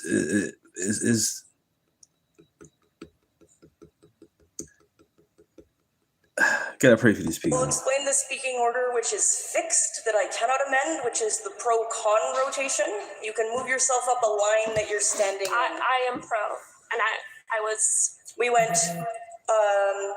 You went pro. Con, we went pro, and my plan was to go con. The speaker at con mic 3 also has. Again, thank you guys so much. Thank you guys. This card was used in an inappropriate manner. And while I understand in Ontario, we know this is equity, even if this was also used inappropriate in terms of gender. I want everyone to be mindful that these cards for individuals like myself who identify as a Black woman. She identifies. Let's rewind that back. Let's play that back. We know this is equity, even if this was also used inappropriate in terms of gender. I want everyone to be mindful that these cards for individuals like myself who identify as a Black woman.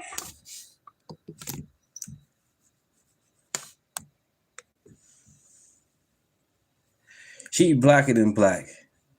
You got to identify. We see it. Amazing. She identifies as a Black woman. There was a time when you didn't have to point that out. It was pretty obvious. Just look. But we are talking about painfully woke, broken Canada, where this is how adults conduct themselves now. What up, bud? Point of personal privilege. I understand there's very little time and for delegates to speak, but early on the mic, it's hard as a racialized and transgender delegate to sometimes use this card and speak up, speak to somebody in front of me in line and ask, hey, this pertains to multiple intersecting parts of my lived experience. I'd like to speak. I was rejected when I talked. And it's frustrating when these are my rights being directly under attack right now in Alberta, and a cisgender woman had spoken over me. And I understand her rights are important too. This pertains to her too, but I don't know. I hope that in the future the federal NDP will also have a broader interpretation of the equity cards for speakers. That's all. Thank you. I will invite delegates to assist me in better using the card by forming a straight line behind the microphone.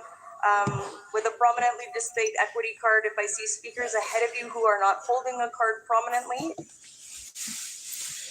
None of these churches are good, especially when it came to COVID. If you believe in God, you should know that wearing a mask and being around a human is going to be okay, because you believe in God, you believe in healing, and just have faith. But you guys would church with the vaccine passport, had a vaccine passport to get to go to church, you had to wear a mask to go to church.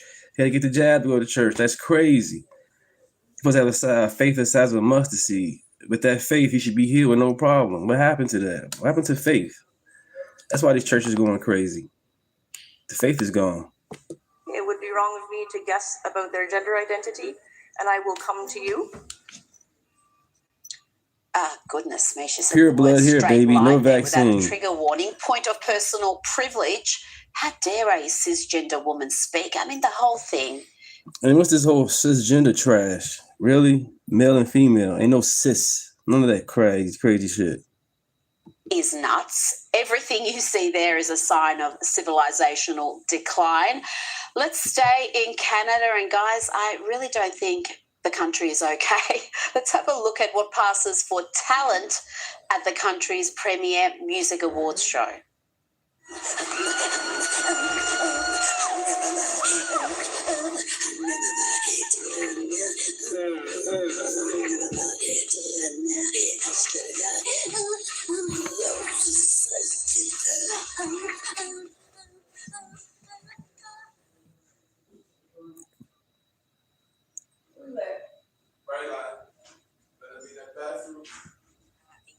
That's enough of that. At least Nelly Furtado seemed to be liking it, bless her. That was the Juno Awards to honour achievements in Canadian music, and the night was hosted by actress and alleged comic Mae Martin, who's about as funny as an ingrown toenail. Here she talks about Davos, the location for the World Economic Forum. She talks about how proud she was of her weak lefty soy boy prime minister. I do have to say, though, that when I saw Mark Carney's speech at Davos, did you see that? The Democratic Party is a part of the KKK. And you know that, Zach. Come on, Zach Scott. You know the party of the KKK is the Democrat Party. Up to the bullies. I was like, that's my prime minister. And then I saw him posing with the cast of Heated Rivalry, and just my nervous system just relaxed. Her nervous system relaxed, guys. Yeah, Canada most definitely is not okay. And who the hell is Heated Rivalry? Who cares? Now to the issue of male bodies in women's sport. And one massive beneficiary of that has been Caster Semenya, who was born with a difference in sex development, but he has XY chromosomes, a genetic male who won Olympic gold running against women. That will no longer be possible under new sane rules adopted by the IOC. And he says that's unfair. You know, the medical terms, what they tell me, you know, my testosterone, you know, being born, you know, without the uterus, you know, being born with internal testicles, those don't make me less a woman. It's just the differences that I was born with, and I embrace them. Dude, I'm pretty sure testes do make you a man. Now get ready to lose some brain cells, because we're about to hear from a Guardian writer who claims women are better than men in soccer. This is actually why women's football was abolished by the Football Association in the 20s, was because women were too good, and if you put them on the same team, men got upset. Thank you. It's been the evolution of male and female Thank you. sports feeling apart. You look very skeptical, but it's true. That level of delusion, that level of ignorance is frankly dangerous. Here's a reality check. High school boys teams could beat women's soccer teams, national soccer teams. Remember Australia's elite national women's team losing 7-0 to a bunch of 13 and 14-year-olds from Newcastle. Yes, beaten 7-0 by the Newcastle under-15 boys team. And I'm talking about Newcastle in Australia, not the UK. Now let's go to CNN, who were delivered a brutal reality check about this issue. They weren't expecting this. You were the face of the Olympics for so many years. This news today about the IOC basically banning trans athletes, that there's going to be a genetic test. Yeah. Your reaction to that and this very complicated issue? Common sense is not transphobic. There's a reason why the high school champions don't compete with the college champions. There is a reason why no trans man Hey there, who Paul. was once a woman and has become a man has ever competed successfully with men in the Olympics. If Caitlin Clark could play in the NBA, everybody would applaud it. That'd be an incredible thing. But if the last guy on the bench of an NBA team went to the WNBA and started averaging 40 points a game, everyone would know that is BS. It doesn't make any sense to have a swimmer. Good morning. Thank you guys for being in the chat. Really appreciate you guys. My name is Deunta. Thank Either you. winning or coming close to winning against women a year and a half after transitioning. Bravo. Sticking with CNN, who never miss an opportunity to be the Democrats' unofficial propaganda arm. Here, the anchor here listened to a litany of lies, all of it unchallenged, but she does pop up at the very end to make one correction. It's a voter intimidation, voter suppression effort, and the president is tying TSA. Uncle Ruckus, thank you for that. Appreciate that. Which is also absurd. I know you a Democrat calling me Uncle Ruckus. Get off the plantation, bro. TSA or DHS, even if they are already funded, because what I'm hearing from constituents and what I'm seeing is that they're dragging women by their hair, throwing them into I'm spreading hate. chasing people to the fields and factories where they work. They've committed public executions. There was no way I'm spreading hate. How you even get that out of anything? It's just not who we are as Americans. And there's a simple way to do this. I think you pointed that out at the top, and the Senate Majority Leader would be wise to take that deal. I think that you may have misspoken. You said TSA. You don't want to give another penny to TSA. I think that you meant ICE. I'm sorry. I thank you. I meant ICE. Let's bring in Sky News contributor now, Kosha Gator. Kosha, it is CNN. I shouldn't be surprised, and yet I am. She reminds me of, you know how we've all been in school and been in the study group, or there's that one person who has no value to add other than just fixing grammar on the side thing. No substantive. So Zach, what bills they need to back it up with? What you got to back it up with, part of the Zach? apparatus, and they've got to stick to the narrative, and they know that they're on the losing side of the narrative for this, because public opinion as it relates to illegal immigration has completely left them. And as a business model, their ratings are circling the drain, so they're... I'm showing everybody different types of news. I'm showing CNN, Sky News, and this is Australia. I'm showing different point of views of news. Like and subscribe. Kind of stuck between a rock and a hard place, or how do they let go of that ideological loyalty that they have while doing something to turn the business around? And everything from seeing their star hosts remake their sets like podcast sets, which was so funny, to this, I don't think they've quite found the winning formula just yet. That's been fascinating in itself to see the likes of Anderson and Tapper in these trying to be Joe Rogan. You're not Joe Rogan, and having a set that kind of looks like Joe Rogan doesn't make you Joe Rogan. It's about the content stupid, and the content is still rubbish. Now, we've spoken about the tragic murder of teenager Sheridan Gorman, gunned down by an illegal immigrant in the sanctuary city of Chicago, and Mayor Brandon Johnson, who has marched against ICE. He was asked about his own activism, his own policies leading to Sheridan's murder. We take this opportunity to apologize to Sheridan's parents for the policies that you promoted that would directly caused her death. That suspect would not be in the city, would not be in the country, but for your policies. Will you take this opportunity to apologize? Well, again, I believe that we're all grieving the loss of Sheridan and other folks who have lost their lives because of senseless violence.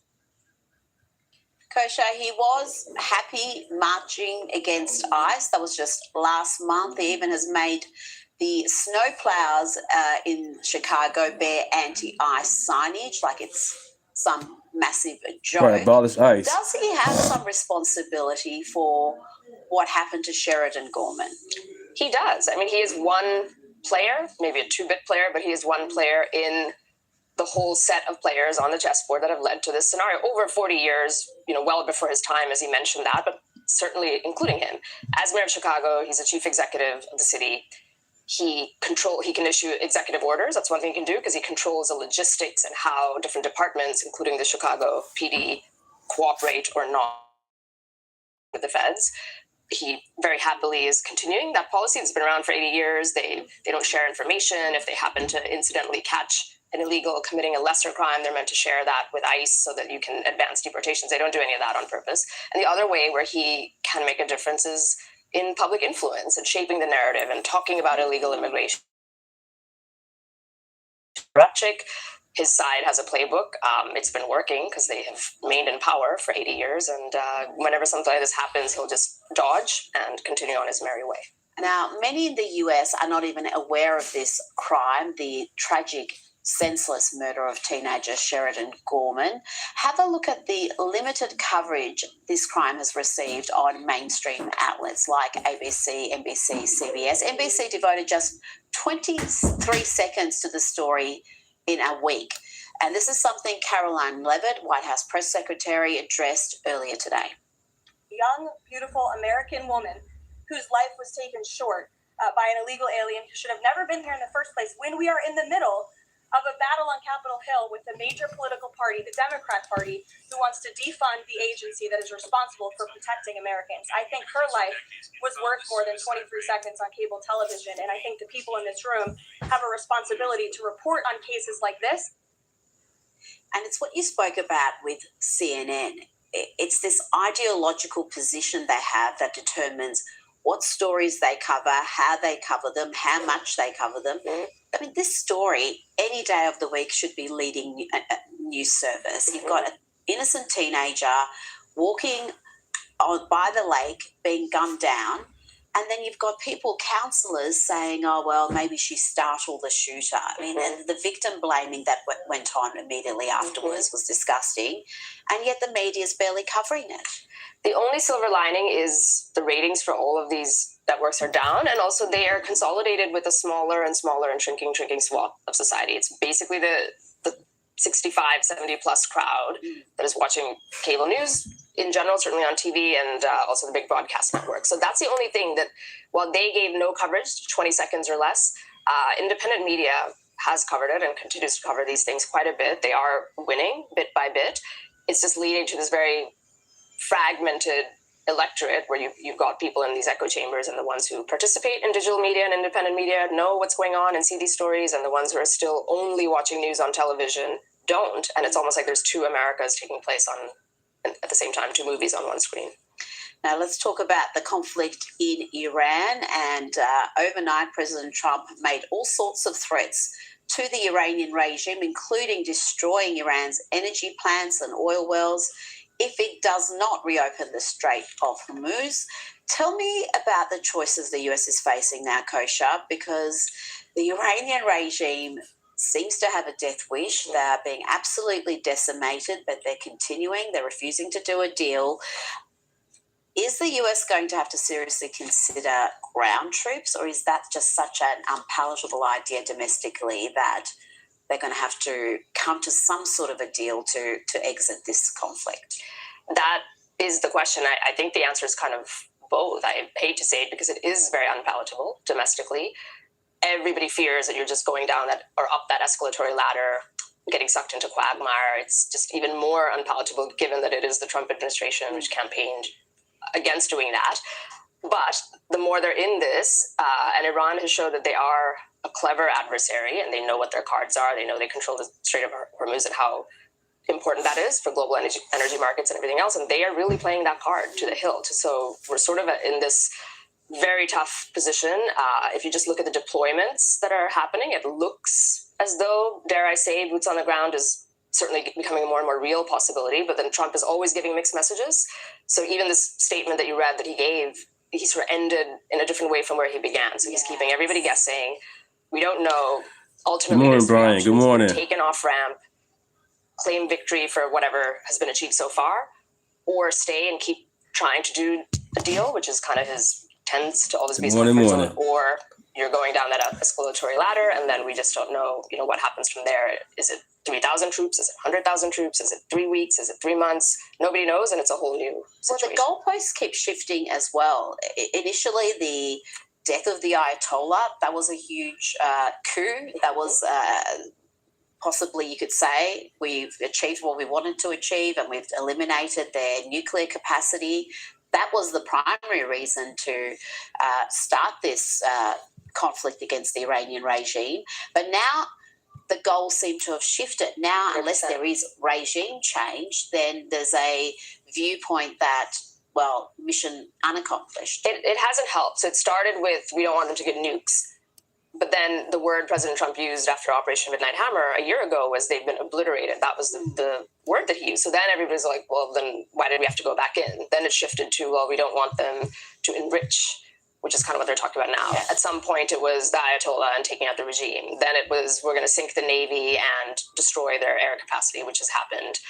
At some point, it was humanitarian. So it really has been all over the board. It's very unusual for Trump, who is very savvy with media and messaging and knowing what the electorate wants. So I have to think that there's some method to the madness, but his poll numbers are really, really taking a hit, and he is losing confidence from a lot of people in his broader coalition, not the diehard MAGA fans, but the broader coalition is very nervous. Absolutely. Amongst independents, who he won enormously at the presidential election, he is underwater, and come the midterms, he needs those voters. Mm-hmm. Otherwise, it's going to be a bit of a electoral bloodbath. Kosha Gator, thank you so much for your time. Pleasure. Well, over the weekend, the city of Dallas took part in a Trans Day of Visibility protest, and friend of the show, Alex Stein, ventured down and got quite a surprise when he met some of the protesters. Use a women's restroom. That was weird as hell. I just got sexually assaulted by a transgender. Joining me now is the host of After Hours with Alex Stein on Real America's Voice. Alex, now I don't want to be accused of victim blaming here, but you were out there just agitating these people, and many of them are already unbalanced before you join in the mix. Well, Rita, you know me very well. You know how unbalanced I am. So, what am I going to do about it? And let's be real, that person that kissed me, luckily they were a biological female. So nothing too crazy happened. I know that they're LARPing as a boy, but I could tell that they were just a female just by the way that their body was shaped in the hips. So, I'm right-time Alex Stein. They never see an ultimate Giga Chad like myself at these events. So used to all these soy boys. So I'm not surprised that she was attracted to me and came up and kissed me. You may save her yet, Alex. Just get out in these marches a bit more, and you may save some of these lost girls. Now, we saw over the weekend these mass rallies across America, the No Kings rallies to protest against Donald Trump. Have a look here as a reporter for Breitbart is assaulted and then threatened by a protester. What was that about? You just touched me. She just touched me. Now you're touching me. Alex, what did you make of those protests? Did you get amongst them? Did you try to change some hearts and minds? Well, Rita, there wasn't a lot of dialogue at the protest that I went to, but I did notice a shocking trend. A lot of the violence was not from young people. It was from basically, I would say, the boomer class, the really elderly. I mean, a woman came up to me and hit my phone in a similar fashion like that, and she was a woman probably in her 70s. So I thought that was very unusual that these people that really didn't have a clear agenda on what they were protesting for, considering we don't have kings here in America, I was really surprised that they were the ones being violent. Usually that's somebody that's young and not somebody that, was in their 60s or 70s. Now, former reality star turned LA mayor candidate Spencer Pratt has released a campaign video that has got people talking. Let's have a look at a bit of it. Way off the map while the hills caught fire. She was posting from abroad, probably says go out the Dana, smoke in the sky. We were coughing in the kitchen, she was saying bye-bye.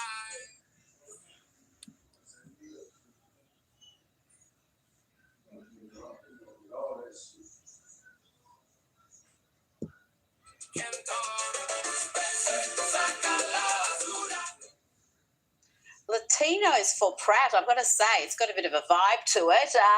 Spencer Pratt thinks he can dethrone the current LA mayor, Karen Bass. Is he dreaming, Alex, or is he a genuine chance? Well, they've given Spencer a lot of problems. I believe in the latest debate, they didn't let him, have a chance to actually debate anybody. But let me tell you something. I am the biggest The Hills and Laguna Beach fan. I'm a huge reality TV aficionado. And Spencer Pratt is fearless. He's bold. And you have a state like California and a city like LA that has been mismanaged so poorly that honestly a reality TV show star couldn't do any worse than his predecessors. I mean, and at this point, LA is a town about glitz and glamour. Why not put a guy? Well, over the weekend, I had the opportunity to visit our troops fighting in Operation Epic Fury. We were on the ground, in CENTCOM on Saturday for about half the day. For reasons of operational security. This was about 2 hours ago. So those troops are not targeted. The places and bases will not Like and subscribe. named. Suffice it to say, the trip was an honor. I had a chance to bear witness, and I witnessed the best of America.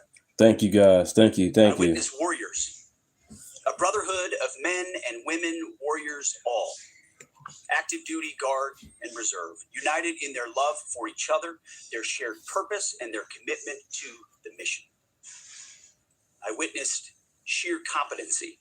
I watched a private first class confidently calling out an enemy missile trajectory to a room full of officers. Everyone focused. The room was locked in. 2 enemy missiles successfully shot down. I spoke to Air Force and Navy pilots on the flight line who every day both deliver bombs deep into Iran, but also shoot down drones defending their base. Many had just returned from the skies of Iran and Tehran. I put on a headset and spoke to one crew in the cockpit, locked and loaded, each and every day. I witnessed ingenuity, American ingenuity. I met the young Army officer who figured out how to neutralize maneuvering enemy missiles, saving countless lives. His commander confirmed that the whoops and cheers erupted in the Tactical Operations Center when his new approach was first successful. I met the Air Force intel analyst who refines target packages faster than the enemy can adapt. I actually gave him my card and told him to keep me posted on the ground truth. I did the same with his boss, a colonel with a heart the size of Texas and a beautiful deployment mustache to match. I witnessed lethality.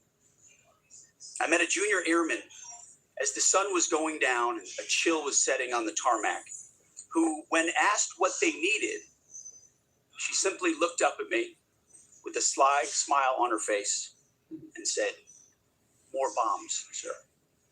and bigger bombs. We will happily oblige her. I met the Army targeting team who found and sunk the pride and joy of the Iranian Navy, their fighting position plastered with images of sunken enemy ships. And I witnessed urgency. Right when we landed, another C-17 landed just minutes after us. And within 30 seconds of the aircraft coming to a full stop, a team on the ground pulled up and the cargo was being uploaded. Wartime speed. To a man and to a woman, on the ground, in the air, on the flight line, and in the talk, I heard, we want everything faster, higher op tempo, wartime speed. The feeling was the exact opposite of the rotational units year after year in the wars in Iraq and Afghanistan that we're so familiar with. In those wars, it was always about the next rotation, never knowing when the mission would end or exactly what the mission was, year after year. Not with epic fury. I witnessed urgency to finish the job, urgency to achieve mission success, not looking at the next rotation, only moving as fast as possible to win. I got a chance to troop the line, to witness firsthand what we already know is true. Spoke to all ranks and all services, none of whom knew we were coming. It was not rehearsed or scripted. Sometimes we just wandered. What I witnessed was motivation. It was sheer mission focus. It was the American warrior unleashed. It was the kind of warfighting American spirit that comes with a clear mission against a determined enemy. A crew chief we flew with summed it up nicely. He said, "It's been a busy few weeks, sir. Tough stuff. But I'm so honored to be called up. This fight is long overdue. We need to address it for our kids. We cannot pass the buck. Please thank the president from us." I heard that time and time again. I asked each young American, what do you need? And nobody said better equipment. Nobody said more comfortable living conditions. Nobody said send me home. Well, of course, eventually we want all those things. They do too. But what those Americans said to me, young and old, officer and NCO, male and female, black and white, was let's finish the mission. Get us even more bombs, bigger bombs, more targets. Let us finish this. In fact, Admiral Cooper noted this morning that the 3 Air Force captains shot down by Kuwaiti-friendly fire early in the fight weeks ago. They never left the theater. All dropped bombs over Tehran last night. These men and women live the Iranian threat every day, incoming missiles and drones, and know what a world looks like, what the world would look like if Iran had the most dangerous weapons in the world, a nuclear weapon. As President Trump has said time and time again for years, and in this administration, Iran cannot have a nuclear bomb, and they won't. These troops, they want to finish this fight for their kids and their grandkids. This is about history. This is about legacy. Success matters. And because of this president and these Americans, we're closer than ever before to winning. President Trump is doing what no other president had the guts to do. Previous presidents were all talk. On the battlefield, because of the latitude the president has given us, American firepower is only increasing. Iran's decreasing. We have more and more options, and they have less. Just 1 month in, only 1 month, we set the terms. The upcoming days will be decisive. Iran knows that, and there's almost nothing they can militarily do about it. Yes, they will still shoot some missiles, but we will shoot them down. Of note, the last 24 hours saw the lowest number of enemy missiles and drones fired by Iran. They will go underground, but we will find them. We recently destroyed another one of their command bunkers. Leaders forced to flee. No water, no power, no oxygen, no command and control. Their faith in their caves diminishing.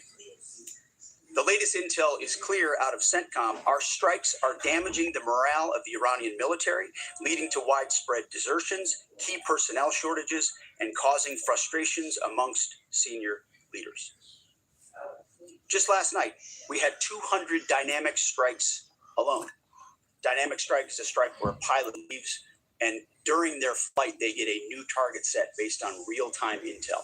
Given dynamic target is one that changes while you're in the air because of improved intelligence. 200 dynamic strikes alone, in addition to the pre-planned targets.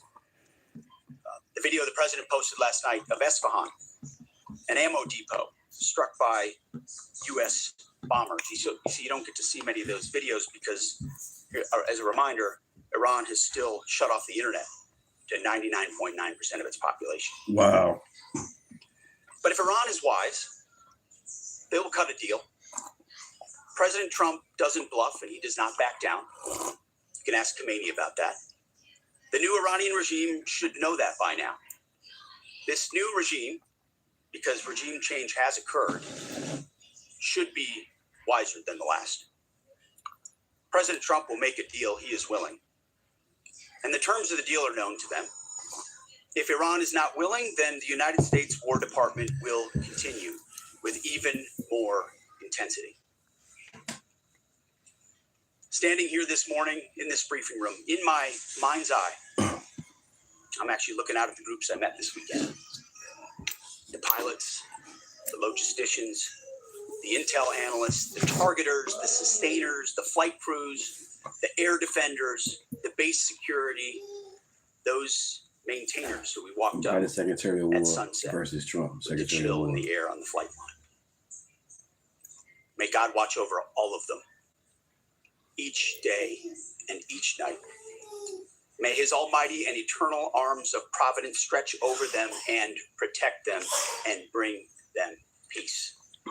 In the name of Jesus Christ. And amen. Mr. Chairman, over to you. Thank you, Pete Mr. Hesse Secretary. Good morning, and Rachel everyone. Levine. And thank you again for being here. As operations continue, I remain deeply grateful for the service and determination of 2.8 million members of our joint force, each of whom are serving something greater than themselves. Every day, those deployed, and in many cases, those at home who are deploying forward, and bomber pulses and others put themselves in harm's way, and we owe them a deep debt of gratitude. I remain especially grateful for our fallen who gave the ultimate sacrifice. We'll never forget their valor and their determination to do something greater than themselves. And each day we continue to earn what they've given to us.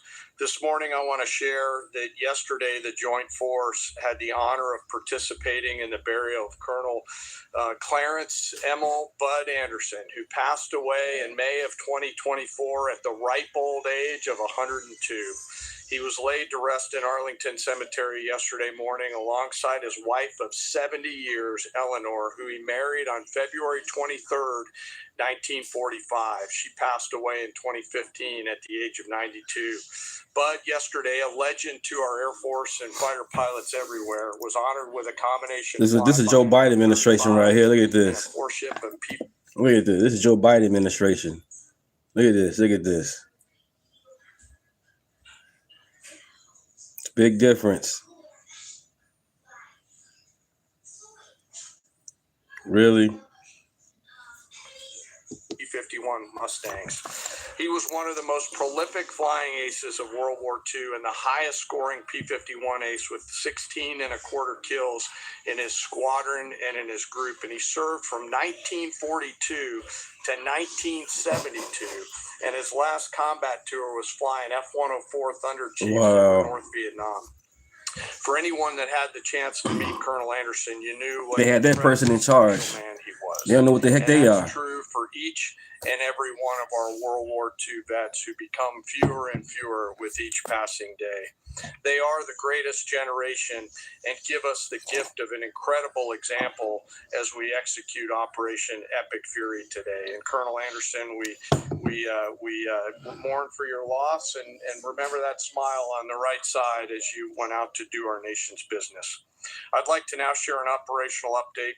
Our joint force continues to focus on our military objectives as we systematically continue to degrade and destroy Iran's ability to project power and threaten stability beyond its borders. First, the joint force continues to destroy Iran's ballistic missile and UAS capabilities. We remain focused on interdicting and destroying the logistical and supply chains that feed these programs. And this remains a truly joint effort prosecuted around the clock from air, land, sea, space, and cyberspace. Long-range bombers from U.S. Strategic Command are coordinating with tactical fighter aircraft from our joint force launched from bases around the region and the continental United States, while simultaneously Navy fighters from the sea and sailors continue to project power from the sea, while Army and Marine artillery units continue to execute long-range precision fires deep into enemy territory against high-value targets. Meanwhile, on the defense side, our Army and air defenders and aviators, as the Secretary talked about, remain vigilant, forming a shield to protect our forces and our partners, intercepting missiles and drones. Together, we continue to... Death camps on American soil! That's what you're saying? No death camps on American soil! No cats? No death camps! Wants to say you killing human beings in those things. Camps are raping them.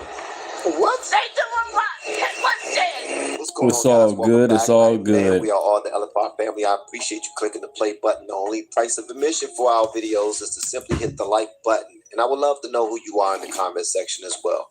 Enjoy this video. Grab your snack. Let's go. Because I'm running for the presidency. I'm here because I'm personally tired of seeing this great country of ours being ripped off. But as far as Trump is concerned, our allies are only part of the problem. The real culprit is Iran. Why couldn't we go in and take over some of their oil, which is along the sea? How would you do that? Would you send in the Marines? Would you take a chance in a war? Let them have Iran. You take their oil. That's what How? How? I mean, do we want a war? What do you mean we take their oil? You go in. You How have do a we war go government. in? You're going to have a war by being weak. Okay, how do we go in? What do we do? Excuse me. Yeah. You're going to have a war. And it's going to start in the Middle East. What if the Soviet Union said, you do this to Iran, we're going to come in? I don't believe they'd do it. The next time Iran attacks this country, go in and grab one of their big oil installations. And I mean grab it and keep it. Wow. And get back your losses, because this country has lost plenty because of Iran. I want the Iranians to know that if I'm the president, we will attack Iran. Whatever stage of development they might be in their nuclear weapons program in the next 10 years, during which they might foolishly consider launching an attack on Israel, we would be able to totally obliterate them. That's a terrible thing to say, but those people who run Iran need to understand that, because that perhaps will deter them from doing something that would be reckless, foolish, and tragic. When this debate is over, we need to come together to ensure that this president and the next president have the tools, resources, and support to send a clear message to Iran. Cheat, and you will pay. And when you threaten the region and Israel, you threaten America. We will keep confronting you on human rights and terrorism, and make no mistakes, we will never allow you to acquire a nuclear weapon. Not just during the term of this agreement, never. Cool.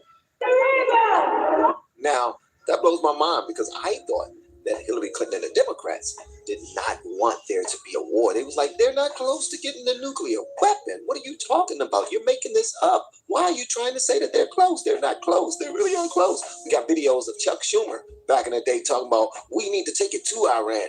So they are close to getting nuclear weapons. We need to take it to them. And Hillary Clinton now doing it. Was there a party switch back in the 80s, back in the 90s, back in the... No, what happened is they were expressing what was true. They knew that Iran was a threat. But now that Trump is the president again, everybody's panties are in a bunch, and they all clearly have TS. Here's a lady who's an Iranian citizen, and she sees a liberal white woman protesting against our country for the Iranians. And listen to what this Iranian woman says to her. It's going to blow your mind. Check this out. She's right. Iranians are asking for the vote. Oh, no, they are. I'm a journalist. I'm in contact with Iranian youth who are asking to be voted. And you are standing here supporting a terrorist regime. What are you doing supporting a terrorist regime? Why are you supporting a terrorist regime? I understand bombing is bad. Convince me of what? Afraid of women not having been imprisoned by that regime. This has got nothing to do with Palestine. This is about a terrorist regime in my country. I can't even go to my father's grave. Wow. I left as a refugee. Wow. You should think about it. Chat, you hear what the lady saying? You hear what the lady saying? She's breaking it down. They out there protesting. What the hell they protesting about? She's right. Iranians are asking for the vote. Oh, no, they are. I'm a journalist. I'm in contact with Iranian youth who are asking to be voted. And you are standing here supporting a terrorist regime. What are you doing supporting a terrorist regime? Why are you supporting a terrorist regime?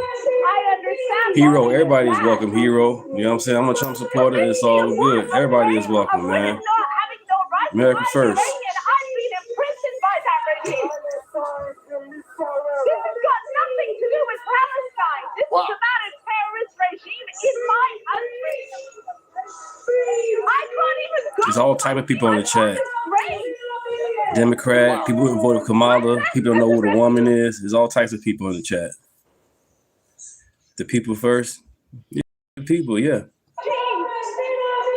Wow. You should think about it. Oh, okay, then do your thing. Wow. Glad you're in the chat. Do your thing. How do you feel about that? You're listening to somebody who actually is going through it with Iran, and you're holding up a sign saying, "Stop bombing, stop the war, stop this, stop that."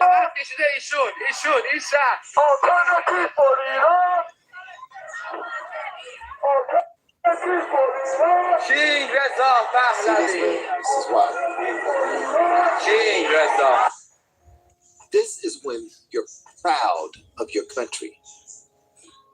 This is when you're proud of your country. But on the other side of town, still downtown DC, they're having a No Kings rally and they're burning American flags. Oh, death camps on American soil. And that's what you're saying? No death camps on American soil. No cats? No death camps. Okay, so that's why you're here protesting today? Yeah, because those camps are death camps. And no one wants to say you killing human beings in those camps or raping them. What? They doing what Hitler did. So they can shove it up their little tussies and smoke it. What? So where are these camps at? They were Florida, the Florida heavy building that they trying to put ice camps. They got camps. If you can't see it, you are blind as a bat. Okay. Like they did in Germany. They did what? They waited till it was too late. It's not too late. So stop the Republican Party's ass up and say no more blood on Americans on theirs. I apologize for her mouth. Oh, man. Oh, holy crap. Jesus. Holy crap! I apologize for her mouth. Oh man! So she was accusing them of saying, Damn, like Rosie MAGA O'Donnell lost is weight. aware Damn. of death camps, and we're doing heinous things to people, getting rid of them, unaliving them, and raping them in these death camps that are run primarily by President Trump. That's what she's saying. And she's very passionate about it. You know, all you people who want to talk shit in my comments and say mean things, you wouldn't have the balls to say that shit to my face. You know why I know that? Because you voted for Trump. You have no courage. You have no soul. You are actively participating with being okay with the unaliving of innocent people, the bans against women's bodies in our own country, and the pedophilic nature of the people that you're choosing to worship right now. So you can kiss my fat, disabled ass. Wow, baby girl, that's just sad, man. That's sad when you are in that state. But you know what? It's not so sad that I won't clown your fat ass. What you're saying is just stupid. And then you're dressed like a daggone. I don't know what you dress like. I'm not going to talk about you, but come on, writing F ice on your belly, like you're a Buddhist Tupac with a tattoo. You look crazy, and you know you look crazy.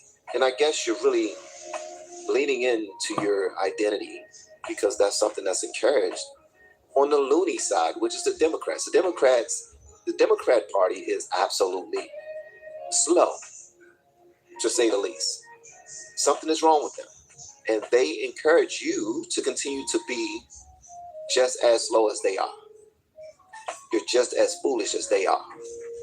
And you're projecting, acting as if the other side are the foolish ones. When the other side, the conservatives, the MAGA movement, those are the adults. Those are the adults. You guys are dressing up in very outfits and dominatrix outfits when you're 600 pounds rolling down the damn street with fuck ice across your belly. Talking about you wouldn't say it to my... What the hell are you going to do if somebody said it to your face? What can you do? Not a damn thing.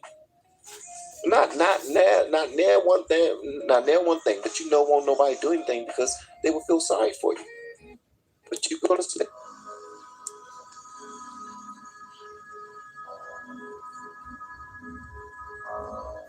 They all got the damn costumes on.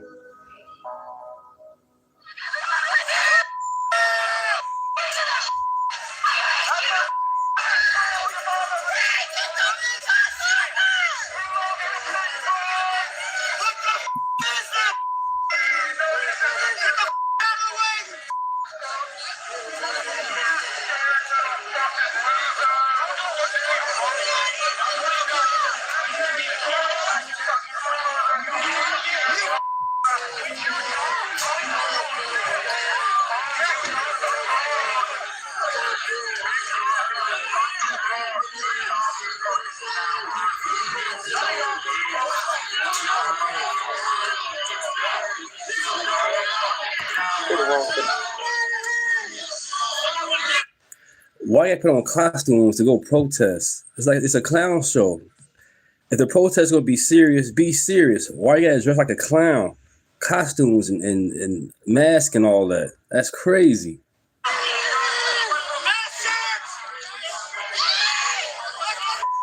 If they stay at home, none of this will happen to them. If they stay at home, this will never happen. They the assholes who doing their job.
Person, they're not going to feel sorry for you. They're going to tax your ass. Okay? Y'all let me know whatever y'all want me to know in the comments below. If you have to hit that subscribe button, please make sure you do so on your way out the door. Once again, guys, I am Van. Now we are all the Elephant family, and I look forward to seeing you on the next video, hopefully inside my coaching group. Let me coach you. Start a channel. Or if you want to do something outside of what you're doing right now, and you're trying to encourage yourself, but you continue to talk yourself out of it, whether it's moving forward or continuing to do.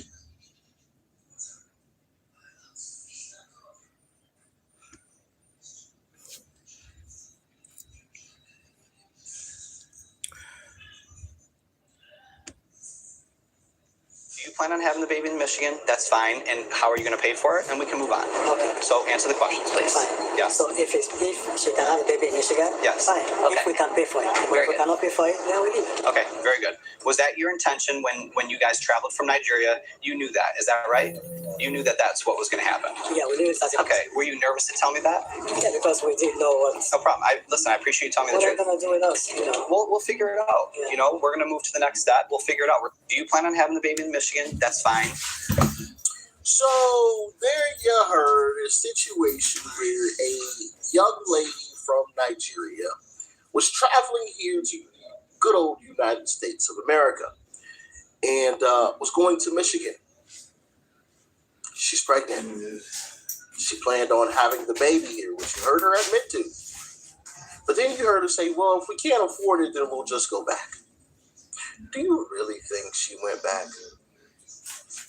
And that leads into the conversation and the topic of discussion for today, and that is birthright citizenship, because that is what the Supreme Court is taking up today. And I want to read what Uncle Trump recently said. Here it is. Birthright citizenship is not about rich people from China and the rest of the world who want their children and hundreds of thousands more for pay to ridiculously become citizens of the United States of America. It is about the babies of slaves. We are the only country in the world that dignifies this subject with even discussion. Look at the dates of this long ago legislation, the exact end of the Civil War. The world is getting rich, selling citizenship to other countries, while at the same time laughing at how stupid our U.S. court system has become. Tariffs, dumb judges and justices will not a great country make. Had a little typo at the end, I think. But anyway, you get the gist of it. He's right. This was for the descendants of slaves. Simple and plain. This wasn't for, some random Joe Blow over in China to come over and have their kids and run back to China, but now their kid is an American citizen. It's crazy. It's a Fox News alert. Next week, the Supreme Court is slated to revisit President Trump's birthright citizenship executive order. Now, it directs all U.S. government agencies to refuse issuing citizenship documents to children born to illegal immigrants or children who do not have at least one parent who is an American or a lawful permanent resident. Now, it's a law President Trump says is in place all over the world, and he's right. You're looking at that map. And if he wins in court, he would effectively cripple the booming birth tourism industry. You heard me right. Now, that is described by a Senate Homeland Security Committee report in this quote: expecting mothers traveling to the United States to obtain U.S. citizenship for their children. The report goes on to say obtaining U.S. citizenship for their children is a hedged bet, a rainy day fund for a better life. And while birth tourism from China is the most common, people from countries like Russia and Mexico take advantage of it too. Yeah, I mean, it's from all over the place. All over the place. I mean, you guys saw the map there. And if you want a little more insight on what is happening here, check this out. in China alone, we have identified more than 1,000 birth tourism companies that are almost exclusively focused on the United States. Our federal government does not track this information because there is no centralized collection of information on the nationality of parents who are giving birth. China, however, has done estimates themselves, and the numbers are eye-popping. The Chinese government gave an estimate a few years ago. Their estimate was that on average 50,000 Chinese citizens a year were giving birth in the United States or at U.S. territories like Saipan. There are others like Professor Salvatore Barbonis from Australia who believes that number is higher. He's estimated 100,000. There was a research firm in China that estimated in 2018 alone 180,000 managed to give birth in the United States. No one knows what the actual number is, and that is the challenge that we face today. If you do the math, if you look at the ramping up of this activity over the last 13 years, and you take the ballpark estimates, you are looking at roughly 1 million, quote unquote, U.S. citizens who are being raised in the People's Republic of China today. If you look at the websites of these birth tourism companies, they will tell you who is hiring them. These are not political dissidents. These are military officers, people from the Ministry of Propaganda, people that are high-ranking officials in the Chinese Communist Party. In other words, these are part of the CCP establishment. 1,000 different agencies. In 2018 alone, possibly 180,000 people, Chinese individuals, were born here in America, giving them birthright citizenship. In 1 year alone. 1 year alone. And yet liberals and Democrats will tell you that it's not a problem. It's not a problem. I think that is a major, major problem. Especially in a world where, you have so many threats and people trying to take down the United States. If I'm the leader of China, right? If I'm Xi, however you say his name, I can never pronounce it correctly. I'm sending people over here on purpose, pregnant women, right? Sending them here, making sure their kids are citizens, having them come back, training up their citizens. I'm hitting them with all types of propaganda. Hate America, hate America, hate America, right? Same way Iran was to their kids. I'm radicalizing these folks, and then I'm sending them back to America once they get older. I mean, at the end of the day, they're a citizen of America, right? Can't deny them. And then the moment that the United States wants to step out of line, or the moment that I'm ready to strike, even if America hasn't stepped out of line, now I have millions upon millions of cells inside of the United States of America. American citizens. Congratulations. I've destroyed you from the inside out. Right? Because that's the only true way America could fall, is from the inside. We all know the famous quote of a gun behind every blade of grass, right? You're not going to invade America's shores and take over. That ain't happening. So how do you destroy it? From the inside. Slowly. Over time. Right? And then, once the crack is big enough, you set off the explosion. You set off the millions upon millions of cells inside of America. You set them off, right? That's just me coming up with that off the top of the head, right? I'm sure there's a lot more elaborate playing that they have to try to take over us, but yeah, man, this is a huge, huge problem. I agree with Stephen Miller on this one. Birthright citizenship is the biggest, costliest scam in financial history. An illegal alien can come here 9 months pregnant or on a tourist visa, 9 months pregnant, have a baby. That baby is then declared an automatic citizen, which then entitles the entire family to come here and live here. And every one of them can get welfare. Yes, they can get unlimited welfare, applying as the custodian of this citizen, so-called child. The biggest financial ripoff of Americans in history, not to mention the fact that it is the #1 magnet for illegal immigration and invasion, and that is used by foreign governments to conduct espionage against the United States. Because now, see, we can keep out a foreign spy who has a visa, who's trying to get permission to board an airplane.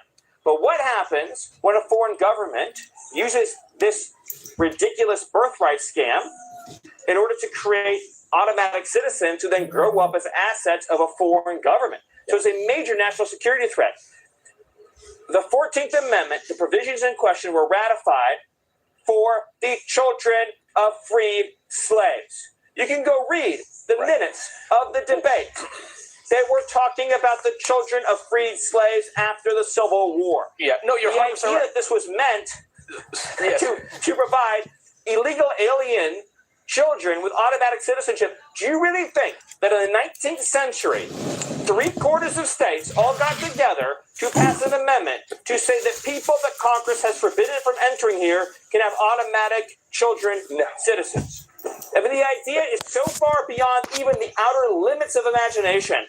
No human being who should be taken seriously. Yes, I'm telling you. I agree with Steve Miller.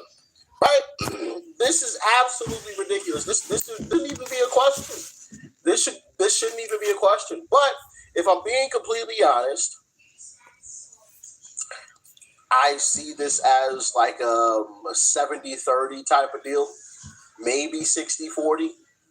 Meaning that there's a 60% chance that the Supreme Court rules in favor of birthright citizenship and rules against Trump's executive order, and only about a 40% chance that they actually rule in favor of Trump's executive order.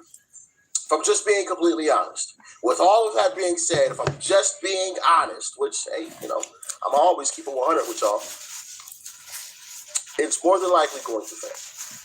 Now, is it guaranteed? No, it's not like zero, but it's also not, hey, there's a 90% chance that we're going to be successful. I'd say it's, about a 40% chance. 40% chance if I had to put a number on it. That's my number. But what do you guys think? Should birthright citizenship be a thing? Or should it be abolished? Let me know. Stay safe out there. Peace and love. All right, you guys, 2 hours and 25 minutes in. I got my family here. My grandson is in the background. He with his mom and dad, so he's being watched. So I'm going to go ahead and cut a little early. I'll be back tomorrow and Thursday. I really appreciate you guys so much. Like and subscribe. Deunta.